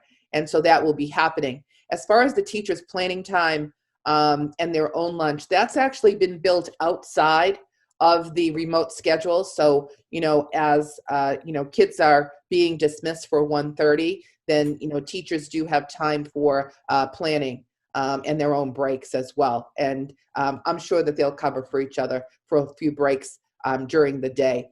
But all of that has been planned for. Principals are on top of it. Their schedules are tight, and they're ready for this. I'm smiling here because I'm thinking like, I'm glad that it's not me watching the kids, but I really commend you for thinking all the different scenarios, because I know that it's going to be challenging, and you guys are doing a tremendous work to try as much as possible to bring the kids back, because that's going to make a difference. And one thing that I didn't say that I really wanted to, in the meetings that I've been attending this week with families and the staff members that are in the schools right now preparing for next week, they are so enthusiastic. They just keep thanking the parents. Every other slide or every other message is, we want to thank you so much for, allowing your child to come back to school. We can't wait to see them. We're just so looking forward to having them back, and we're just so excited. So the enthusiasm around getting our kids back in school is really astonishing. And it's so great that we have staff members and principals and everybody, our teachers who are just so enthusiastic about having this happen. And we've been all trying, as we know, all of us, all of you, all of us on the central leadership team, all the principals. You know, we've had a couple of false starts, but, you know, we knew that it needed to happen and we had to do it in a way that was thoughtful and very, very controlled. So this phased in approach, we're very hopeful that it is going to be very, very successful. Indeed. Thank you. Great. Just want to echo thanks for your work on this. Really excited to have this first group of students coming back, and just a thank you to the teachers that were, you know, in a position, and the staff to be able to take on, you know, this assignment and doing it in person. One question I had is, you know, it seems like 80% of the families surveyed who are eligible are choosing to send students back. The 20% who chose not to, if they decide in the next week or two or at any point that they want their student in person, is that okay? Like, just what's the approach? What's the process there? It is okay. And we also mentioned to families that are returning that if they change their mind after their child is with us and they want to revert back to remote, the decision remains with the family all of the time. So if they were invited for this first phase, we have a seat for them. And so they're welcome to make that decision. And as we told the families, if they change their mind and they want their child to return to remote, that's okay too. And the next time we will allow them to make a different decision would be at the next marking term period. So we do need to have some consistency so that we're not going every week in and out. And so our phased in approach allows for that as well. But that's, you know, another good question that we want to make sure everybody understands. It's all in the parents' hands. Great, thank you. And my apologies, Jess. I got too excited there with my question. Jess, any questions from you?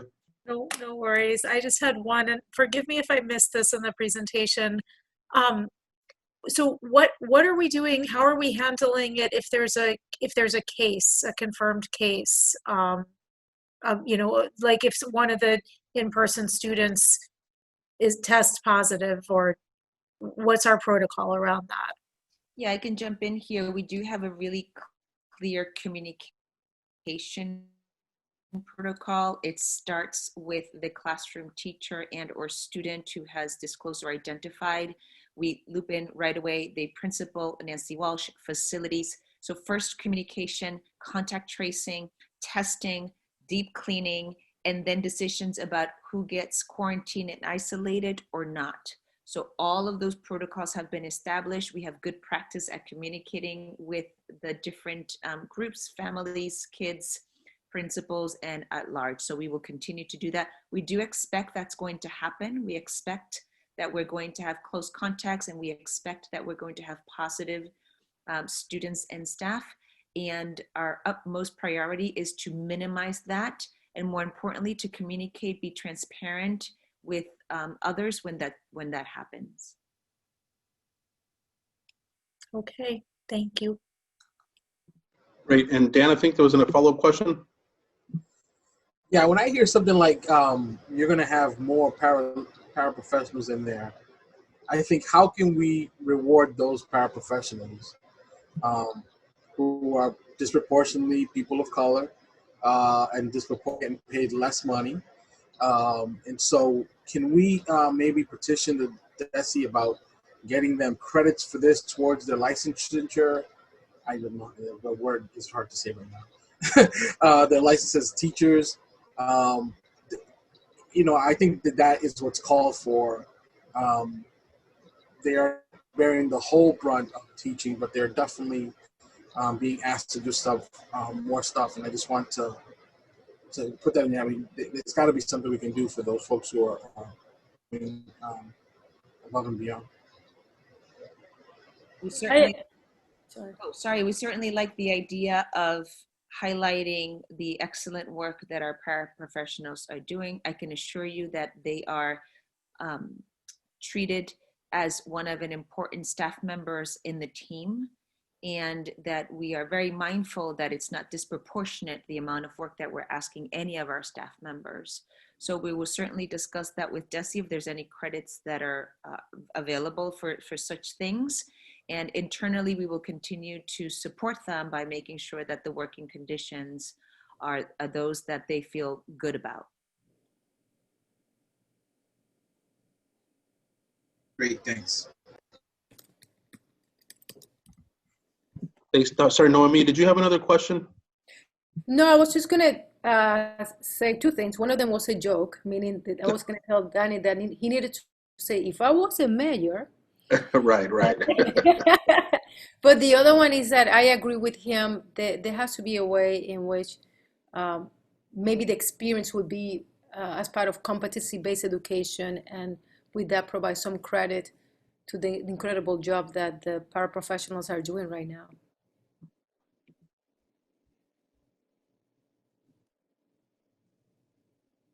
Great. Thank you for Very the welcome. update, Mary, Kenan, and Superintendent. I'll hand it back to you. Great, thank you. Next, we're going to do our teaching and learning highlights. And tonight we're joined by Doug Miller, who is the Director of Math and Science in the district. So I'm going to let Doug lead this presentation and share his screen.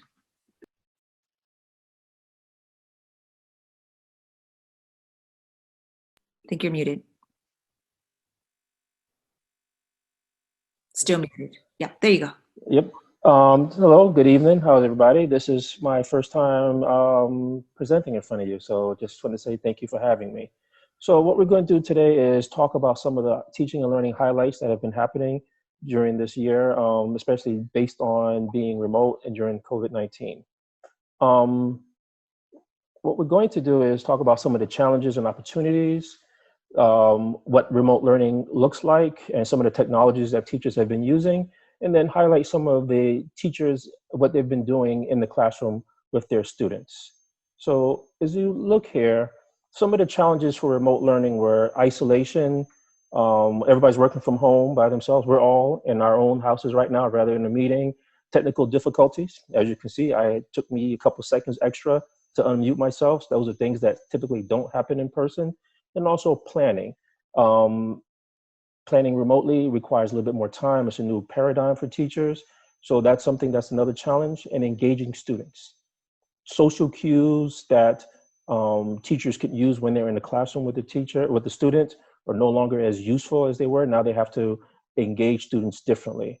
And then another aspect that's challenging is staying connected to the students and the families. We had open houses before. You would maybe have a math morning or a math night. ST Math might come in, and Gigi, the Penguin, would come in. Now we're all remote. So those are some of the challenges that we've had. But they also brought up some opportunities that our teachers and our schools and administrators had to deal with and have done. So one of the new opportunities is new paradigm. And with that new paradigm, it means that we should look at it with fresh eyes and think of what we can do.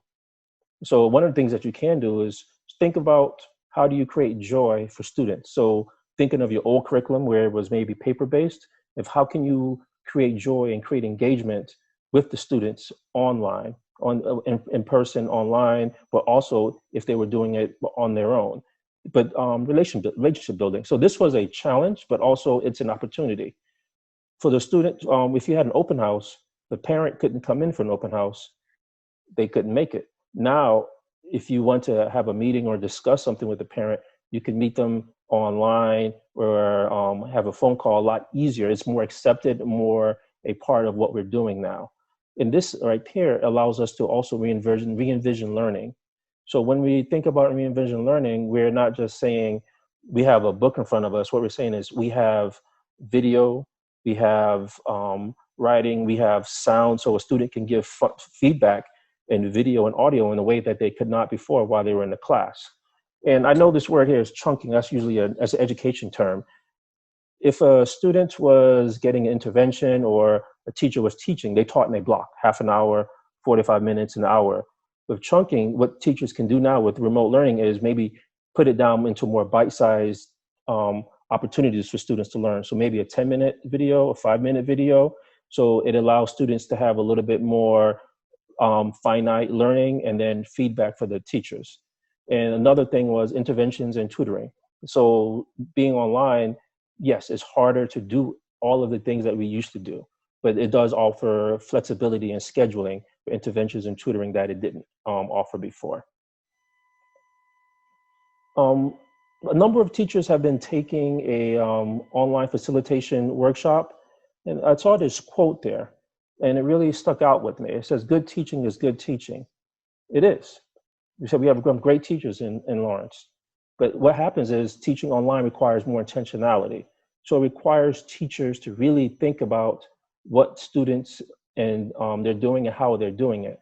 So here's an example of the components of that teachers have to consider for remote learning. You have student access. How are students accessing the material? Are they doing it through Zoom only? Are they doing it through a video that's pre-recorded? And then also, how is the instruction or the learning going to happen? Is it happening through Zoom? That's what we're on right now. Or is it still happening through something else like a video? Then also, how are student responses? How are students responding to the learning? How is a teacher going to be able to see their work when they're not turning in a piece of paper like they were before? So some of the technology here that we have done and that's being used in the district is clever. That is one way and a very consistent way for students to access the material, especially our lower grades. And when we think about remote instruction and learning, we have Zoom, we have Google, we also have Nearpod, that's a new technology that we've been using based on being remote. And then we have student responses. So how are students responding? They're using our Google Suite, so Google Docs, Google Slides, but also Nearpod. And we'll talk about that a little bit. For some work, especially some math or drawing, students have even been submitting photos of their work. So let's look a little bit more at what some of those technologies that we've been using. I'm just going to highlight, this is just showing you the vast array of technologies that I've been using. And this is only a sort of a tip of the iceberg of the different technologies. So you have Clever, Zoom, Nearpod, Class Dojo, to name a few. So now let's look at what teachers are doing. So one of the big things that teachers had to do is create that virtual classroom expectation and culture. So here we're going to have an example of what a teacher shows to her students when each class before it starts. So then you have your Zoom expectations, you have your Zoom workspace. So this is to reinforce what the classroom online should be like. So camera mute on, be on time. Same thing as you would in person, but it's good to reminder to have it for students. So this was a teacher that shared this with me. And then we're on Zoom. So this is also something that's shared with students as they, every day, to reinforce the culture and the expectations of what students should be doing. So this was used more often in a lower grade because you need to make sure maybe remind them and have classroom culture for them. Another technology is Nearpod.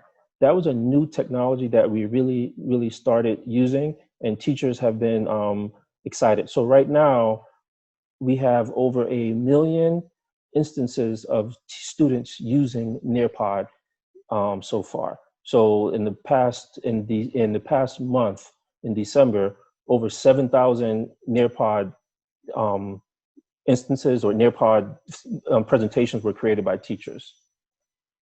So the beauty of Nearpod was that it allows live participation. So you can use it in Zoom. You can also allow it when a teacher creates it, the same presentation that they create can be used for a student if they're not available in class or they want to look at it again afterwards.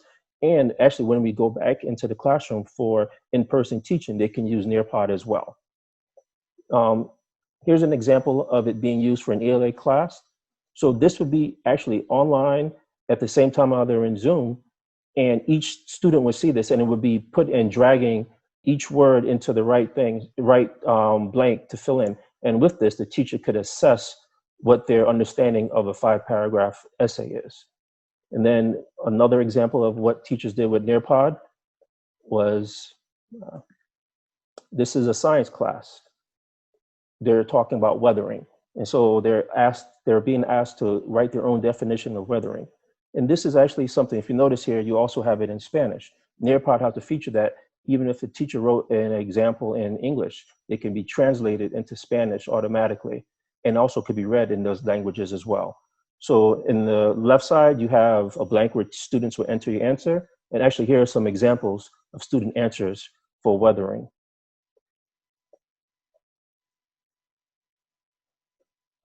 Another technology that students have, teachers have been using is Class Dojo. Class Dojo allows the teachers and the parents to communicate, also allows the school to send out messages. They're actually pretty difficult to get some examples to show. I wanted to do a video of it back and forth, but we realized we have to get the parent to agree, and it was just trying to incorporate that was a little difficult. But here's an example of a principal's New Year's post. And then on the left, and then on the right, you have the parent responses. So as you can see, parents were able to respond. And one of the key things is the translation was viewed by 6 parents. So there were 185 views, but 6 parents actually translated it. The feature, Class Dojo, translates it into a different language. Right here was Spanish, and 6 parents actually used that. Another feature of Dojo is points. So this is actually like a classroom behavior management where students earn points for good behavior. And with those points, students can usually earn points to either buy a pencil. This teacher lets them use a photo as an avatar. So there's different things that the students can get rewarded for using Class Dojo and getting good points. So this is a good behavior sort of reinforcement technology. So those were 2 big technologies that we use in our district. I'll highlight a couple other ones right now. And so when we say these technologies, there's still so many technologies that are being used and being used well by other teachers. Here's an example. So I'm the director of math and science. A teacher actually showed this one to me, Class Kick. What this allows a teacher to do is, if you can see on the screen, she has all 6 students, all of their work. So she can look at all of their work and give feedback. So this is a great technology that their teachers using to give feedback to students and also to record and look at student work. And another technology, so again, this was an opportunity. This is not something that may not have happened before. So here is actually a sample of and hopefully you can hear it. Here's a sample of a song that a student made.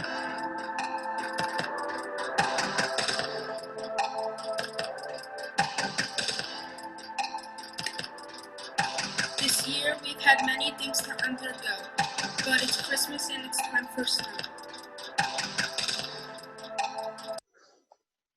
So that was just a brief example of some of the opportunities that teachers have taken to engage students, work with students, and use this opportunity that we've had.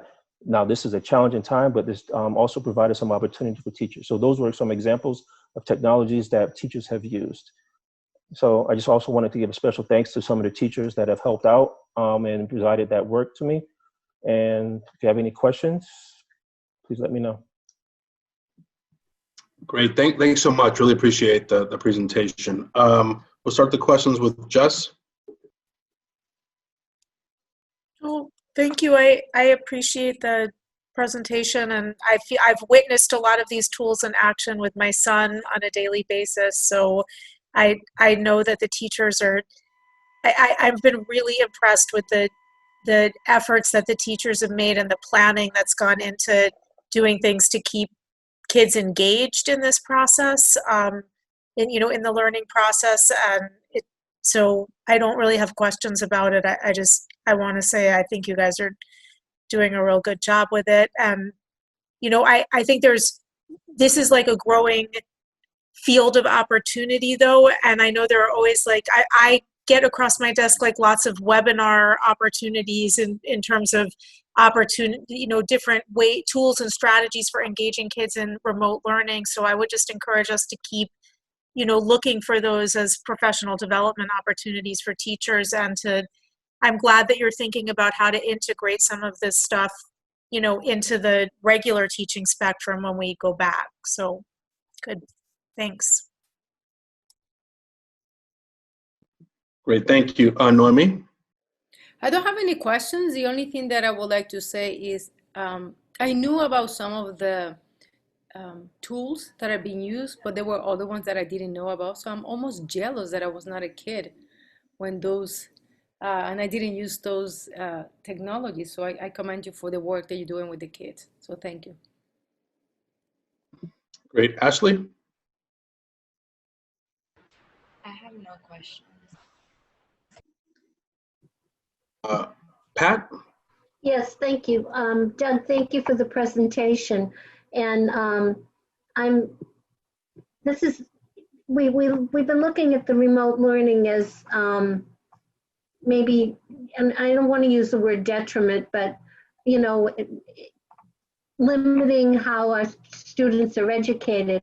But I think if we look beyond this and think about when they do come back to school and all the technological skills they have gained and some of the programs that have been available, they should be incorporated into the regular curriculum when we do come back, because it's a good opportunity for these kids to have it both ways in the classroom. So thank you. Great, thank you. Dan?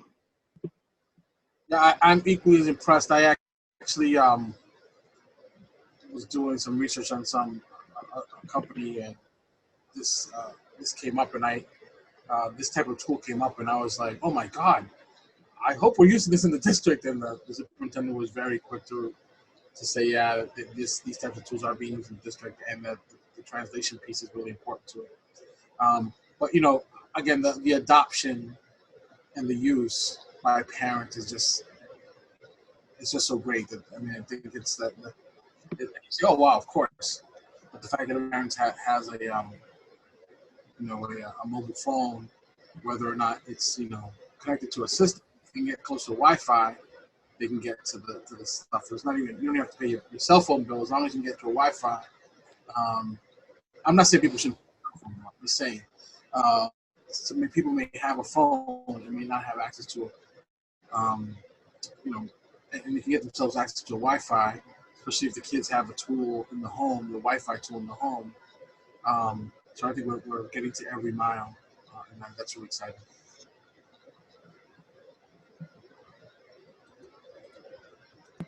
Thank you. Julia?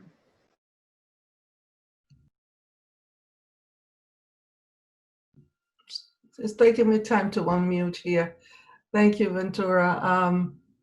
Doug, this is certainly an exciting time to be teaching and also to be learning. I think, you know, I have this discussion with my son about all the tools and all the stuff that the younger kids have available to them now. And hopefully if these tools can be highlighted to the parents somehow to make them see the value of the things that the kids, of the many ways that the kids can learn during this time, only if they put their minds to it. I'm sure that they find all of these fascinating, but I think it's just finding a way, especially in our district, to get the parents to understand a lot of these tools that are available to teach their kids. I think that this would be a turning point for some of the issues that we're having in terms of participation and all of those things. It's great. I thank you for sharing that with us. You're welcome. Just echoing again, really, really great to see the different tools. Doug, just a couple of questions. I mean, I think picking up on Julia's. So if parents have questions around the tools, or, you know, like their student is having a hard time and the parent just needs to learn more about using a tool, how can they get that additional support? And I think on the flip side, if teachers, I mean, there's a lot of new information, a lot of new tools, Nearpod, really exciting. How are they getting additional support to just, you know, be able to really use the tools in their instruction? Well, each school typically has a tech person and a point person that the parents can communicate with. And then it would go from, if the parent and the school can figure it out there, then it would get escalated to whoever it needs to go. So I've actually had my phone number, especially in March, where I've actually communicated with parents to get them onto Clever when we first shut down and everything. So I would say that this our school system in general is just supporting parents and getting them on. So even if you still go on to our remote learning site, we have videos for just 2 videos, and one in Spanish and one in English, to teach parents how to get onto Clever, which is one of the main ways that students get access to our technology. Great, thank you. All right,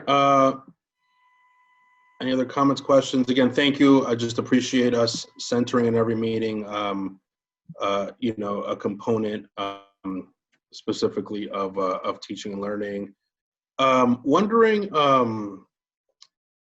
you know, I'm going to turn to Ashley here for a second, because Ashley has an important role here, you know, as a student in the district, and just be curious with you, Ashley, from a student perspective, if you could talk a bit about either, like, you know, which of the tools you're finding just personally engaging, or just what's it like for you as a student, you know, being introduced to new tools and having to use them now, you know, in your everyday learning. Yeah, I feel like now, since everything's online, it's really different, and it's really weird to like engage with such new like programs. I feel like the most engaging ones right now, since we're online, it's been like Nearpod, as it's been like the easiest. Like we could do it on the side of Zoom, and like teachers can really communicate with us.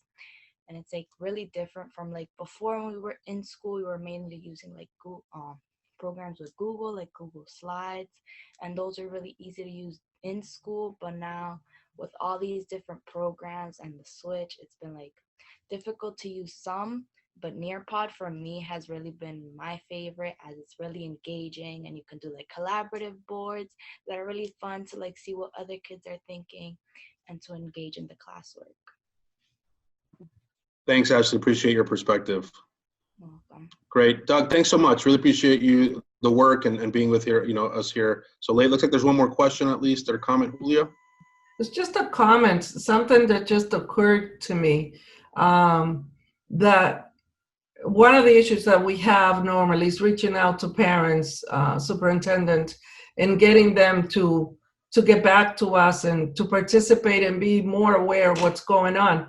And I just thought about it, how people are now spending a lot of time in waiting in line at the testing centers. And could they be, and maybe the mayor, who is no longer the mayor, can answer this. Could they be a way of maybe putting up large screens with some of this information as to what how the parents can, you know, get this information and how to best help their kids? Just putting up, you know, large screens in some of those areas. It was just something that came to my mind, speaking about all these different tools that we have available, because you have a captive audience there. And a lot of these people are standing in line for 1 to 5 hours sometimes in some of these places. So that might be a good way of disseminating a lot of the information of the stuff that is being done in the schools, and also the importance of parents participating in this different, taking advantage of, you know, the different platforms that are there and the tools and how they can best help their kids. It's just an idea. Thank you, Ventura. I know that the city is equipped to have those light boards, and I know Odanis and the superintendent meet with the mayor all the time, and so I think they can get that to him. But I think a good tactic is actually the 40 to 50 student work study students that are working out of the Health and Human Services Department. Those students could probably go through those lines and just pass out some flyers about the subject matter. Hey, you are LPS parent, tiene hijo en la escuela, and just give them a quick flyer about these things. Hey, you know, make sure you're signed up to, you know, Dojo and Nearpod. Is that what we calling it? Nearpod. Again, so we have all these kids that we're paying work study money to, and maybe working with Martha Velez, the Human Services Director, who's managing these kids, they can go run those lines and do some street team work.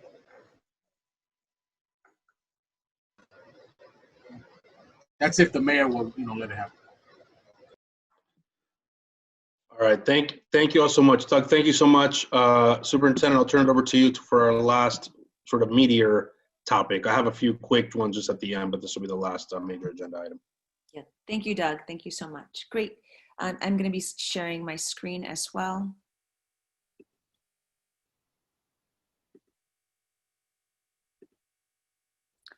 So next, I want to share with you my draft of goals for the upcoming year. I drafted this in response to the good feedback that you all offered during my evaluation and in collaboration with the leadership team, and also in thinking about the priorities that we designed for the budget and, as I see, for the district. So the first one is to cultivate a focus on student achievement. And I won't be reading verbatim every single key action step, but I'll make some mentions. So as you know, we're going to be finalizing the turnaround plan. And in the turnaround plan is where you will find the very, very detailed things, initiatives, and priorities that the district will embark on with respect to the academics. In the second goal, this is our efforts to continue to recruit and retain culturally responsive professional staff, as well as those supporting staff. We have assembled a new team in response to our deep commitment and desire to be an anti-racist district, and you will see that reflected also in this goal. There are going to be many opportunities for our teachers, our current teaching staff, to continue to develop their skills and be culturally responsive. They're excellent teachers, and we want to make sure that they have the skills necessary to engage in a way that is responsive to our culture. And then parallel to that, we will continue to enhance our efforts in terms of partnering with colleges and universities and thinking through about how to continue to recruit staff members that are identify as Latino, that are both bilingual and bicultural. This third goal here is, again, lifted from the feedback that you all gave me, which is to deepen and expand the ways that we think about our families and our students. You will see some things here that have been part of our efforts this year, and we're going to continue to expand them. Specifically, the ELFIS initiative, which has been a success in our district. We're going to be launching Play to Learn workshops for our younger learners and families. We're going to be designing very specific workshops for families of students with special learning needs and families of ELs. And then work again with Duval's Council to expand that voice that we started sharing with families, teachers, and students. And the popular virtual coffee series will also be extended and deepened and then moved into the more 3D world, because those have served really well as we continue to get feedback from families. This last one is about governance and our work together as a board and leadership team. And so I'm committed to providing you all with regular communication updates regarding teaching and learning, our efforts, our progress, our mistakes, and everything else in between. Of course, I'll be in close communication with our board chair to ensure that we're co-creating these agendas and maintaining all the communication and daily things that happen in our district. And lastly, I'm also committed to redoubling my efforts and meeting with you all individually in a more systematic way and as needed to ensure that we continue to have good relationships, that you can continue to offer me feedback, and then include that as we plan ahead. You'll note that these goals and key action steps are not nitty-gritty specific. I'm asking the flexibility to be dynamic about some of these key action steps and kept them in those buckets, but I'm open to your feedback and continued support as I think these through with both my leadership team and the principals.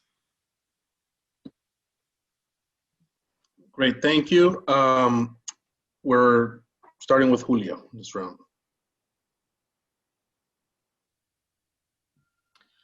Thank you, Superintendent, for sharing these goals with us. And at this time, I really don't have any questions, especially since you've stated that these came out of the evaluations that were provided. And we just hope that they can be accomplished and that you will come out of it with flying colors. Thank you. Thank you. Dan? I'm all set, thanks. Great. Pat? I'm all set. I just have a question, Superintendent. In the turnaround plan, I don't have the plan we're operating under right now. When we do the new one, will the goals of the turnaround plan concerning achievement, will those be measurable? Yes, in fact, there is a section in the turnaround plan that outlines the measurable annual goals. A bit tricky for us moving forward to do some comparison, and we will get into that conversation later on, because as you know, the metrics for summative data have changed, but we have some good ideas about how to make all of those goals, academic goals, measurable. Okay, thank you.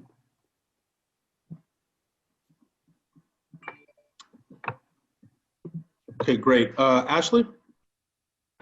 I have no questions. Thank you, Noemi. I also don't have any question. Thank you very much. Jess? Yeah, I thought it was great the way the goals were responsive to the evaluation we did. So that was really nice to see. And maybe just the one suggestion I would offer is that I feel like under a couple of the goals, there's room for the goal to embrace partnerships with, community-based organizations and other entities outside of LPS proper. And I think that, you don't have to do it alone. The district doesn't have to do it alone. And there's a lot of us in the community who want to support these goals and who share a lot of these goals. And so I would just encourage you to maybe consider that as part of the, the overarching, the strategies under those goals. Thank you. Great. And I think I'm able to answer my own questions. And I know through our one-on-one or more than one, weekly conversations, we've also addressed this. But as I've said, to you is that, and I think the answer is, some of these for me, first of all, directionally they feel right. Directionally feels like it's responding to the feedback. It's building on goals from last year, some that were achieved, but you're continuing to double down. That question I ask myself, or that runs through my mind as just a central, is like, how will you and your team know if you've met these goals? So I see the goal, I see the action steps, and I still come back to some of them are like, develop the turnaround plan. Like that seems like it's a clear outcome goal. We did it or we don't. What I'm hearing tonight, though, and I just want to make sure I'm clear, is that with some of these, maybe even like if we just take the first section on teaching learning, it's through the turnaround plan where there'll be much more specific sort of benchmarks and 3-year goals that we as a board should then be looking at, sort of what's in that plan. And then when we finish with, the first year and then looking at your performance, like we should be looking at some of those outcomes and measures in the turnaround plan, right? As a way of evaluating, like, how did the superintendent do and her team on the teaching and learning goals? Is that right? That's exactly right. So the goals presented this evening present broader because the scope and the details of many of these will be included in the turnaround plan, which is more of a roadmap.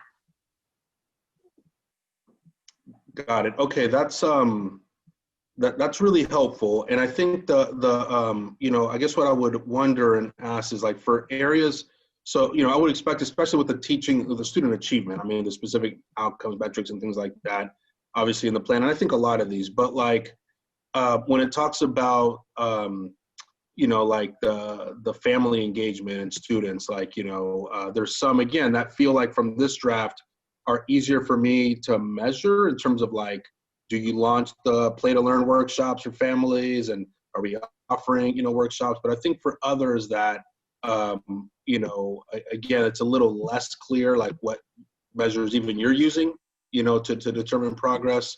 I think I'll just, you know, as we're ongoing, talking about not only the goals, but the turnaround plan, like, you know, it is dynamic, as you said, and we want to make sure that you and the team can respond as needed. And I think that for us as a board, we'll also want that dynamism, I don't know how to say that word, but, you know, to be able to sort of revisit and as you're getting updates and adjustments, because it'll be helpful for us, I think, as well, when it comes end of the evaluation cycle, to be able to, you know, sort of accurately assess the progress that's being made. But I think, yeah, directionally, these sound good, and appreciate that the turnaround plan will spell out a lot of the details with some of these, so thank you. And again, I'm sorry, Superintendent, I think we've talked about this, but for our process, I know today it's just presenting these, getting our feedback. Next meeting, we'll talk about like the evaluation cycle with the board. Are we voting on these tonight, or is this a part of the next meeting? It's up to you.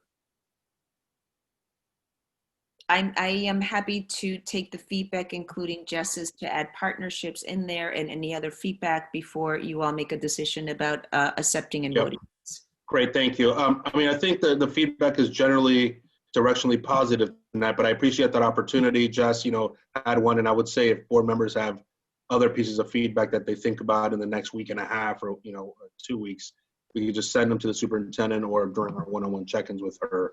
And then we'll take a look at both the final goals and then the final cycle of evaluation in our February meeting.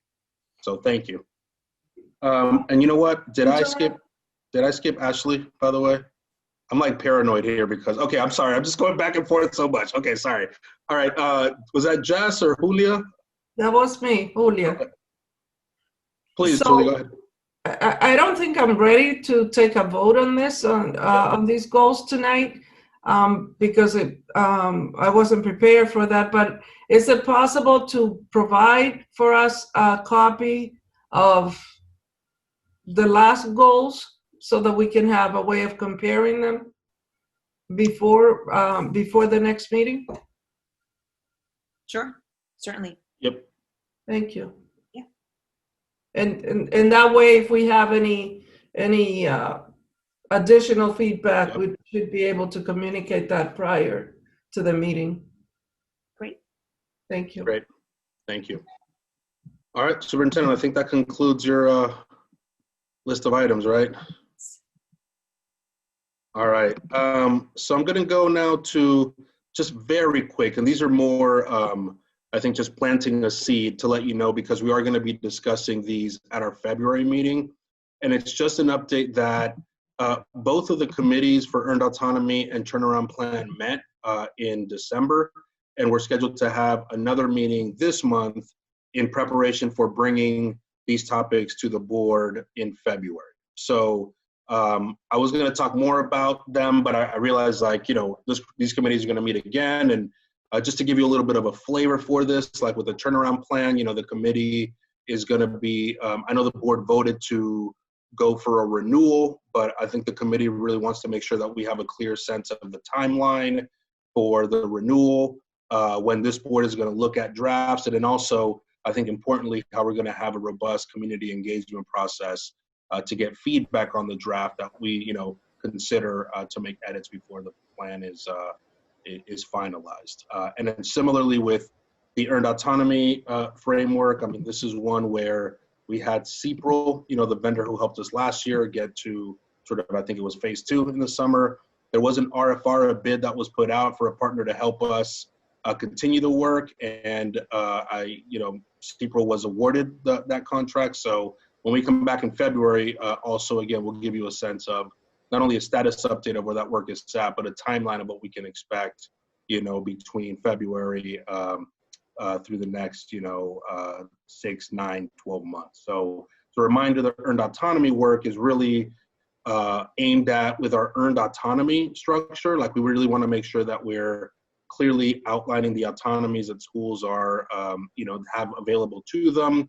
And then also like a way for us internally within the district to think about performance and how different schools are doing it along different dimensions and how that relates to then the autonomies that they have. So it's a long seed or a big seed I'm planting. So just to let you know that those topics are coming, and those 2 committees will be meeting later this month in advance of the February.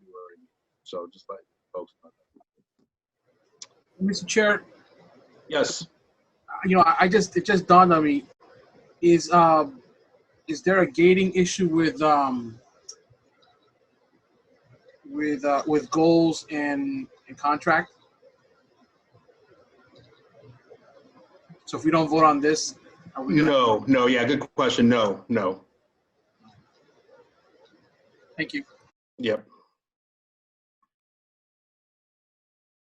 All right, the last order of business is to approve.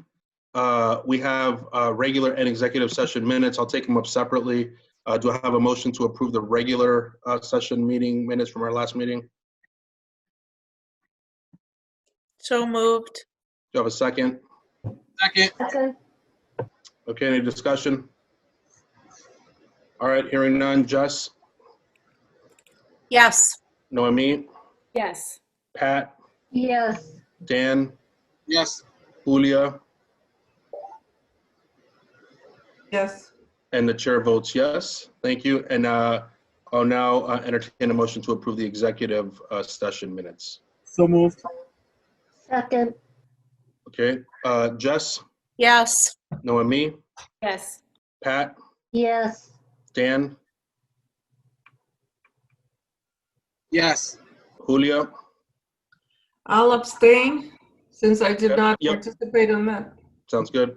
And the chair votes yes. So that is our agenda. We will be meeting, next month again. And again, I just ask board members that if you have either agenda items you'd like on there and specifically feedback to the superintendent on her goals, if we could please send that to her, I'd say in the next 2 weeks, so that we then have plenty of time to make sure that that the district can prepare the agenda and the meeting topics, for that meeting. So the final thing I'll say is, and I have a call tomorrow to get more clarity on this, that I know a bunch of us were copied on the letter for the city council meeting next week, where, as part of our responsibility is to help appoint the board members for Voc Tech School. And so I'm just seeking some clarity tomorrow to make sure I understand if it's me representing the LAE, if it's all board members, and really just what the process will look like. So I will circle back with board members just to share more information. That meeting is scheduled for next Tuesday, so I'll need to do that, after my call tomorrow. But just wanted folks to know that I hope to get you more information on that by end of day tomorrow. Ventura, can I ask a question about that? Yep. So, we got the packet and the sort of like letters from each person. Those letters are the only like knowledge I have of either of those folks. And so it would be great to know, like, is there going to be, I'm assuming this is not like an interview process that the council is going through with both of the candidates in attendance, or like, how do we, I mean, I don't know who to pick at this point. Right. They both have great reasons for running and wanting to be on it. And so how are we going to be able to find out some more about them before providing our input to the council?